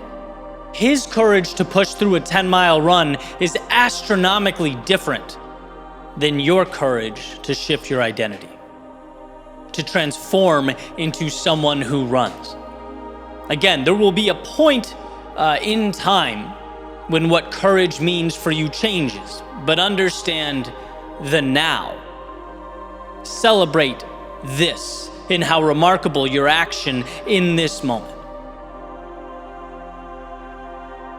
And I hope I'm able to communicate the variance there, right? Like sometimes courage is finding a way through, the fire in your lungs and pain in your legs to get your split from 6 minutes a mile to 5 minutes and 45 seconds. And that's amazing. Sometimes courage is getting out of bed. It depends on where you are and what life is giving you. And I promise you, it's not an excuse to do less. Everyone wants to grow in some capacity. I know I sure do. This isn't a cop-out, and I don't think anyone listening wants to be patted on the head and told, hey, you're wonderful just the way you are. Don't change. No, the meaning is in the evolution. What I'm saying is, I've seen in others, some close to me, and I've certainly experienced in myself that misunderstanding what courage means in a given moment ends up hurting more than it helps. It creates and highlights a gap where a gain should be. Courage has many shapes. It will transform around you all your life. So take the time to understand where you are. Take the time to explore what the next steps look like. And give yourself grace, give yourself appreciation for taking the required steps. Courage is not measured by what you want to do 3 years from now. It's not measured by what your neighbor's doing. It's not measured by 40 steps down the road. Courage is finding it within yourself to do the most important thing in your life now.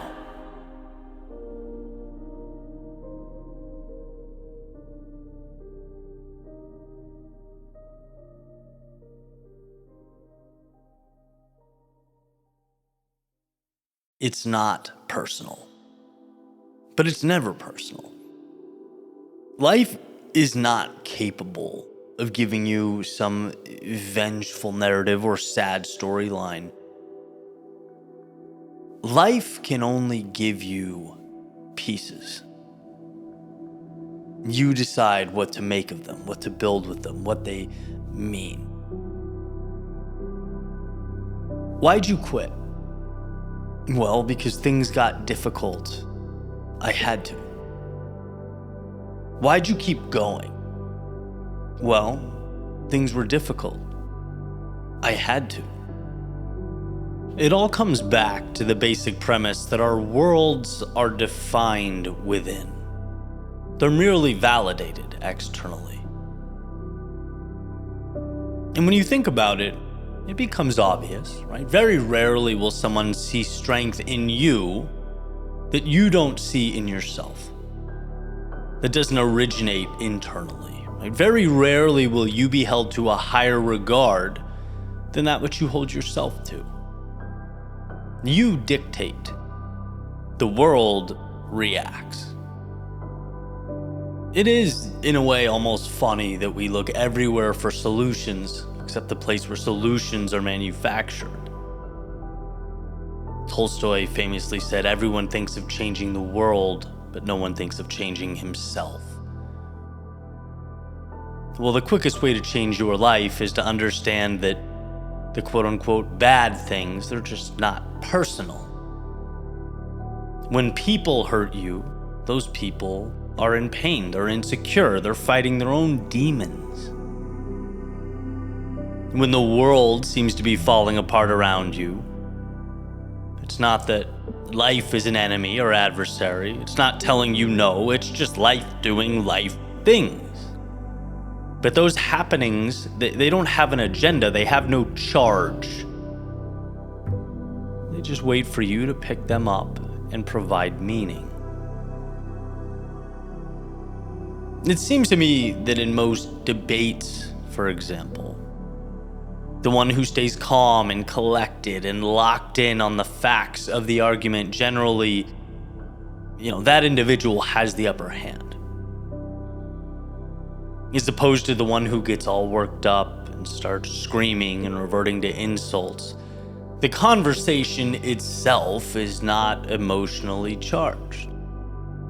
At least not until that charge is inserted into the discussion. Now, imagine you sitting down in a chair face to face with fate. It's throwing facts at you, objective truths, realities of sorts. And you have to decide how that will be handled. What will you make of that information and where will you take it? Can you stay composed when you don't like what you hear, when you're not crazy about what you see? Can you detach yourself from it? Put a stop to those self-created storylines that, let's be honest, aren't tied to reality. You're capable of incredible things for yourself and others when you're able to detach and depersonalize the inevitable disappointment and hurt that comes with growth. When you don't take the setbacks as a referendum on you as a person, but merely the next puzzle to be solved, because that's what every situation is. A puzzle, a riddle, a code that must be cracked. Every challenge is tools being dropped at your feet and the universe asking, hey, what are you gonna make of this now? So when you feel slighted by life, which happens, I think we've all been there, do your best to remember that life is in no way an adversary. Fate is in no way an opponent. They're just providing resources, opportunities. It's you who is the architect, responsible for what will become of what's been dropped around you. And I think when you can grasp that and change how you process reality, you also take the wheel and are able to then define reality. Most react. But the ones with emotional intelligence, the ones who can refer to, as Trevor Moawad called it, neutral thinking with curiosity and confidence as opposed to pride and ego. Those are the ones who will change themselves, the people around them, and the world. If you change how you look at life, life will inevitably change.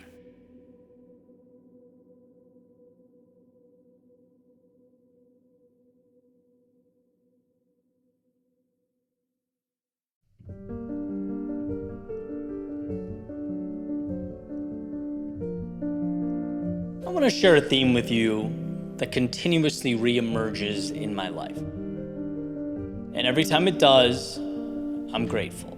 I'm a little bolder, a little wiser, a little more grounded. The idea is simple. It's creating a low barrier to entry. Let me explain what I mean. The other day I was on a call with Ashley, who is a brilliant member of the team here, and we're talking about social media. And as we're talking, I'm going on and on about the end state, how I think things should, in a perfect world, be with our platforms and the output. And it's important to note for this particular project, we're kind of on the ground floor, right? So in reality, I couldn't possibly know what the end state's going to be. There's a lot of epiphanies to be had. There's twists and turns that I couldn't possibly anticipate. I think it's great to have a North Star and a vision, obviously, but winning in the long run requires observation and reflection and adjustment and on and on. So as I'm speaking, she's listening, nodding her head, agreeing with the vision. But after some thought says, well, why don't we just start with what we have now, right? Keep the barrier of entry low so that there's less friction and we can start seeing how, things evolve. And I thought that was just incredible, right? It's what I temporarily lost in the moment, for sure. You win by going and then evolving. So many would-be amazing pursuits were never started because, we make initiating them too complex. Same thing happened on another call that same day, right? I'm talking to Tyler, a business partner for another project coming around the corner. And, I'm sending him videos, talking about ideas for rollout, different avenues we could take, which, again, it's great. It's better to have a large vision and trim it down than no vision at all, but the convo is the same. Ed, I love it. It's great. But what if we start with one thing, though? One idea. Let's get the gears turning. That needed to be the theme for the day, and I appreciated it, right? So, a few thoughts. One, surround yourself with sharp people like Ashley and Tyler that keep you grounded. But two, and perhaps the main point, stop creating friction for yourself when you're beginning new things. I've talked about this in different contexts, and I've hammered it into my day-to-day in many ways, right? Like if I'm going on a run, I have the running stuff by the door and ready to go with a glass of water the night before so that when I wake up, the process feels so easy that to not go would seem stupid. But life is complex, and so are we. It was a great reminder that your handle on something in one area of life doesn't mean you'll implement it across the board. And I was grateful for that reminder. It was what I needed at that time, right? The reminder that winning is going. Winning is beginning. Because you're immersing yourself in the process and you're acclimating to it. You're seeing what works and what doesn't. You're growing, as opposed to taking an extra 3 months to put into place parameters that will probably change anyway. One of my favorite mantras is simplicity is the ultimate sophistication. Powerful, but sometimes elusive. Right? But if you can keep it front and center, it adds immense value to your life. The most powerful thing you can do is have a general sense of direction and go now with what you have. Ashley and I will change our social media tactics many, many times in the future because we're collecting data and we're moving forward. Tyler and I will approach our venture in probably countless ways. Because we're not in love with a particular strategy, we're in love with the end goal. And perhaps you, in your world, are at a point where you're seeking to initiate something new. And you're playing with the pros and cons, you're listing ideas in your head, categorizing details and nuance that, sure, it seems important right now in this moment, but will it forever?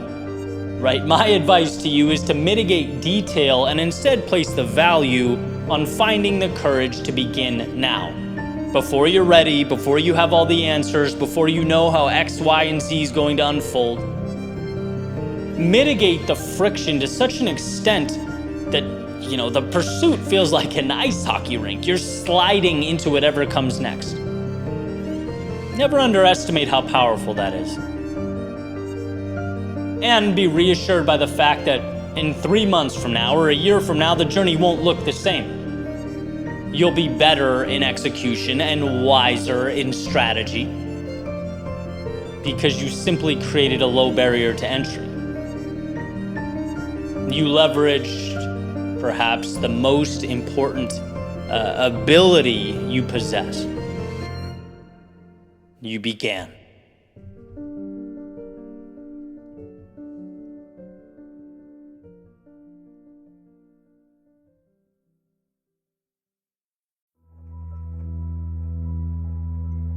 The other day, I heard someone say that they've found some of the most important things in their life in places where they weren't supposed to find them.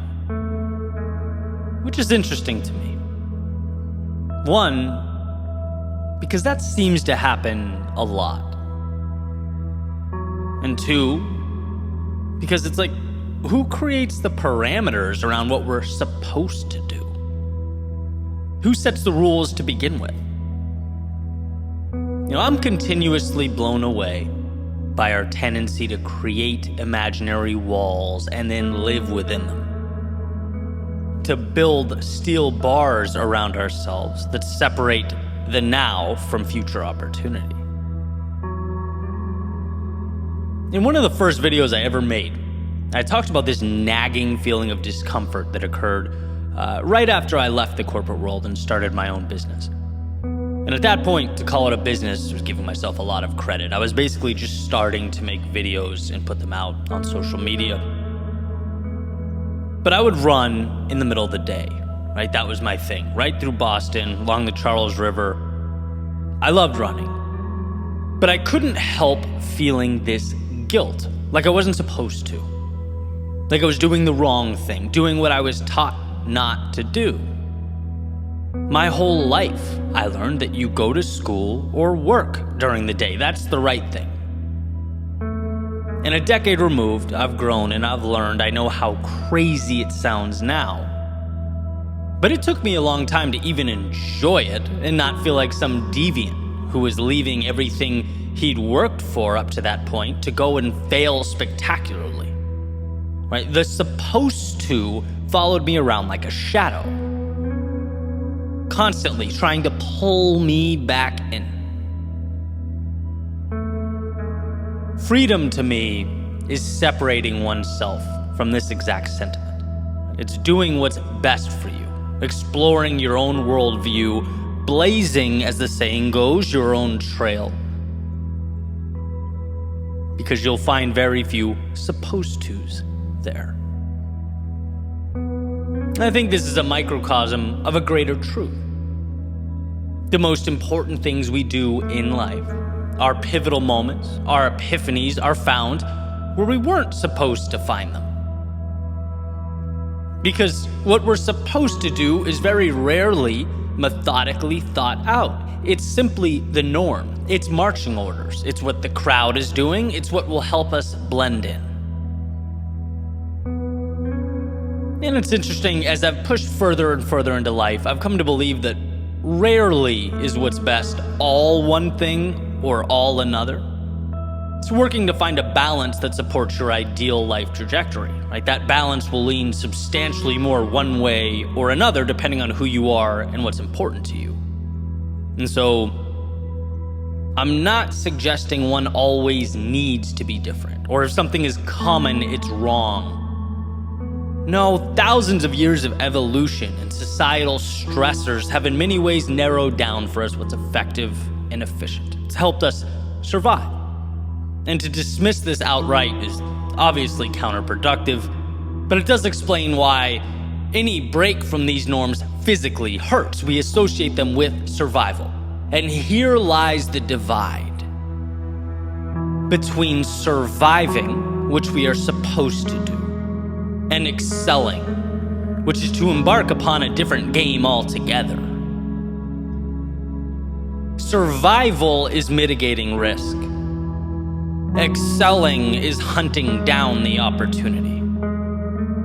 Survival is blending in. Excelling is asking, what about me is unique and how can I dive into that fully?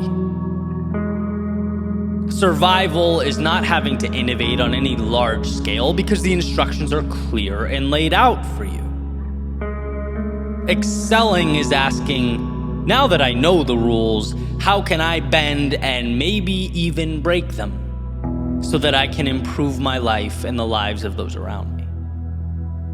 And I'll continue with the same example because I know a lot of folks find themselves in a similar situation now.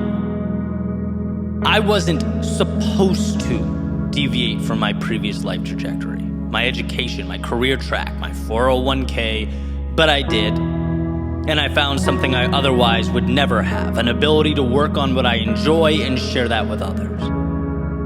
I wasn't supposed to leave home, the Northeast. The most important people in my life live up there. But I've found comfort, peace, and new beginnings down here that I never would have experienced. I wasn't supposed to do many of the things I'm doing today. It was a genuine curiosity and a willingness to chase down what's meaningful. And the beautiful thing is, anyone can do that. Every single one of us can detach and depart from the supposed tos in our lives. And hey, maybe some of them should be there. Maybe some are adding value and stability that you need and maybe even cherish. But I can promise some of them aren't. And it's worth a look. It's worth thinking about those things. Where can we be a little braver, a little more courageous? Where can we venture outside the scope of what we've subconsciously deemed everyday life? I love the notion that there's always more in you. You just need to give yourself permission to pursue it. Right? It only makes sense that no journey begins until we give it the green light. The world is yours once you give yourself permission to pursue it. So what are you conceding? What have you accepted as fact that upon further review you might find to be fiction? There's a world of infinite opportunity waiting for you, just past your acceptance of the way things are, just beyond all those supposed tos.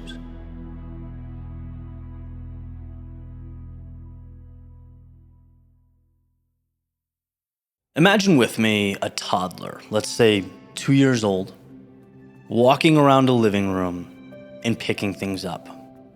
And the things that he or she's picking up, they're using for play. In other words, not the original use that these objects were designed for, right? The kid is picking it up and inserting it into his or her own worldview the way that makes sense to the child. There's not courage involved there. That's innate. That's built into the kid, right? Like our lungs breathing in oxygen. It's involuntary. It doesn't need to be taught. But somehow, there becomes a point when this is no longer the case. When the object's intended use and history takes center stage, and the launching pad that was once our imagination now exists simply to stack supposed tos and obligations. After all, we no longer need living room tents, flashlights, or tire swings. For what? Our driver becomes not making mistakes, blending in, not failing, falling, or getting dirt on our hands. We won't hold life in the palms of our hands because we fear that life may crack. There's an ancient Japanese idea called kintsugi, where when pottery is broken and altered, the pieces are collected and it's put back together, glued with a golden lacquer. But the most important part of this process is that the newly constructed item has not lost, but gained value. And what makes this unique or special? It's the idea that it is a celebration of life. It's the original object plus authenticity. It now contains pieces of you in your journey, in your world. See, truly living is not following orders or blending in. It's not seeking to avoid scratches or cracks. No, it's stepping out into the world and exploring, testing, trying, and yes, at times even breaking.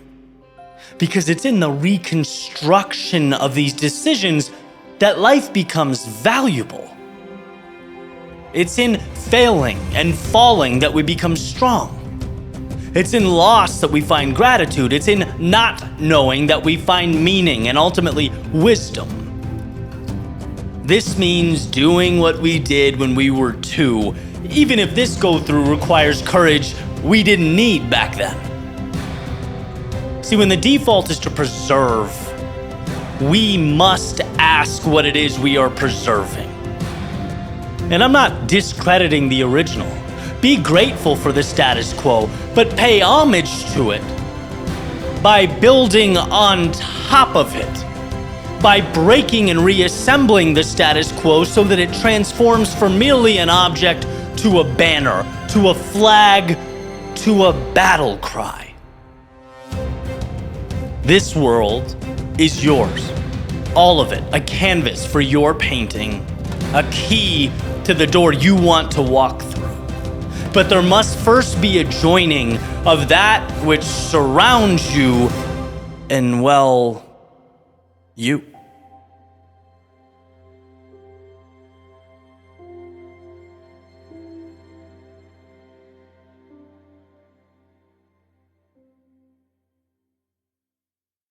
The other day, a good friend of mine sent me a message that was exactly what I needed to hear, exactly when I needed to hear it. And more or less, it's a paraphrasing of a quote that says, if you're going to be creative, you have to be in a state of play. And you can't be in a state of play if you're fearful, if you're worried about messing up or making mistakes. Here's something interesting I've observed. In order to build something, you have to be creative. In a way, intentionally reckless. You have to take risks and put yourself out there. And then hopefully, after some time living this way, the milestones begin to accumulate. But, and this is the shift I've noticed in myself, the more you accomplish, or the closer you get to that goal, the more your brain wants to transition from creative to protector, from being bold to conserving. We want to hold on to what we've brought to life more than we want to innovate. It's protect the castle on the hill that was, ironically, born of your creativity to begin with. And I know this isn't the way I want to live. But nevertheless, it's true. It's an example of me finding myself fighting with my biological wiring. Hey, courage got you here. It waters the seed of growth. It brought forth transformation. Abandoning it is a spiritual death wish. Yet, if I let myself run on default mode, and I know a lot of us are the same, courage just so happens to be the very first thing to go. And so the question reverts back to, if you really want more of the excitement, more of the growth, the beauty in conquering life's obstacles, the meaning in diving headfirst into chaos so that it can be tamed and channeled, how do we place ourselves back into that state of play? That perpetual state of play. Back before I started my own business, I was working in the corporate world, creating onboarding curriculums for new hires in the insurance industry. I would explain to kids out of college the basic ins and outs of the industry and why it was relevant. And one of the key ideas was risk mitigation. That's what insurance is, right? It's diversification of risk. I even think about it now. When I see my cell phone, close to the edge of a countertop, my brain goes, no. And I go to pick it up, place it to the center of the table or in my pocket, where the likelihood of a $1,500 device falling and exploding on the kitchen floor is greatly reduced. And that's a good thing. Time and place, for sure. But in our personal lives, it also happens that the beauty, the fun, the excitement, and the growth takes place on the counter's edge. It is dancing through life's fringes that we find ourselves. There's some truth to the idea that, hey, we might fall from the countertop and crash onto the floor, and you know what? Fine. Be at peace with that possibility. It's not a call for recklessness, but a reminder that a life fully lived is inherently more risky than one where you are safe. See, life is a game of trade-offs. Innovation comes from play. Play is not safe because there is a largely increased likelihood of mistakes. There's freedom, there's exploration. It's removing the guardrails and immersing yourself into life. And if you feel stuck, or that life has become mundane, perhaps it's because risk mitigation has taken the wheel and play has found itself in the back seat. Maybe it's that simple. Maybe it's time to step outside and live again. To remember that play brings with it its mistakes, sure. But contrary to what our lizard brains want us to think, most mistakes are reversible. And using that same little metaphor, one's phone falling onto the floor and shattering doesn't mean a person can never make a call, send a text, or use social media again, right? It's a temporary inconvenience in the grand scheme of things until they normalize.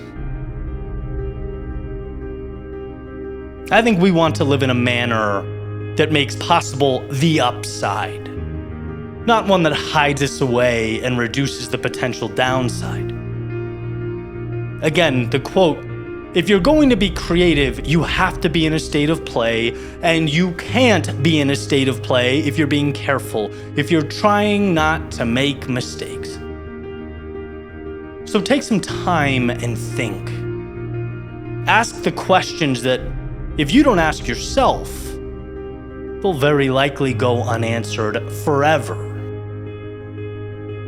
What does play mean to you? What does it look like? And is it time for you to step back into that feeling? You being here alive today comes with odds said to be 1 in 400 trillion. Essentially impossible. If you want to look around for miracles, look no further than the mirror. And so don't lock yourself away until that ride expires. Don't spend your time protecting mediocrity. Step outside and cash in that check. Invite the play, the uncertainty, the mistakes, and the growth. Because as far as I know, there is no situation where one regrets inviting into their soul more of life.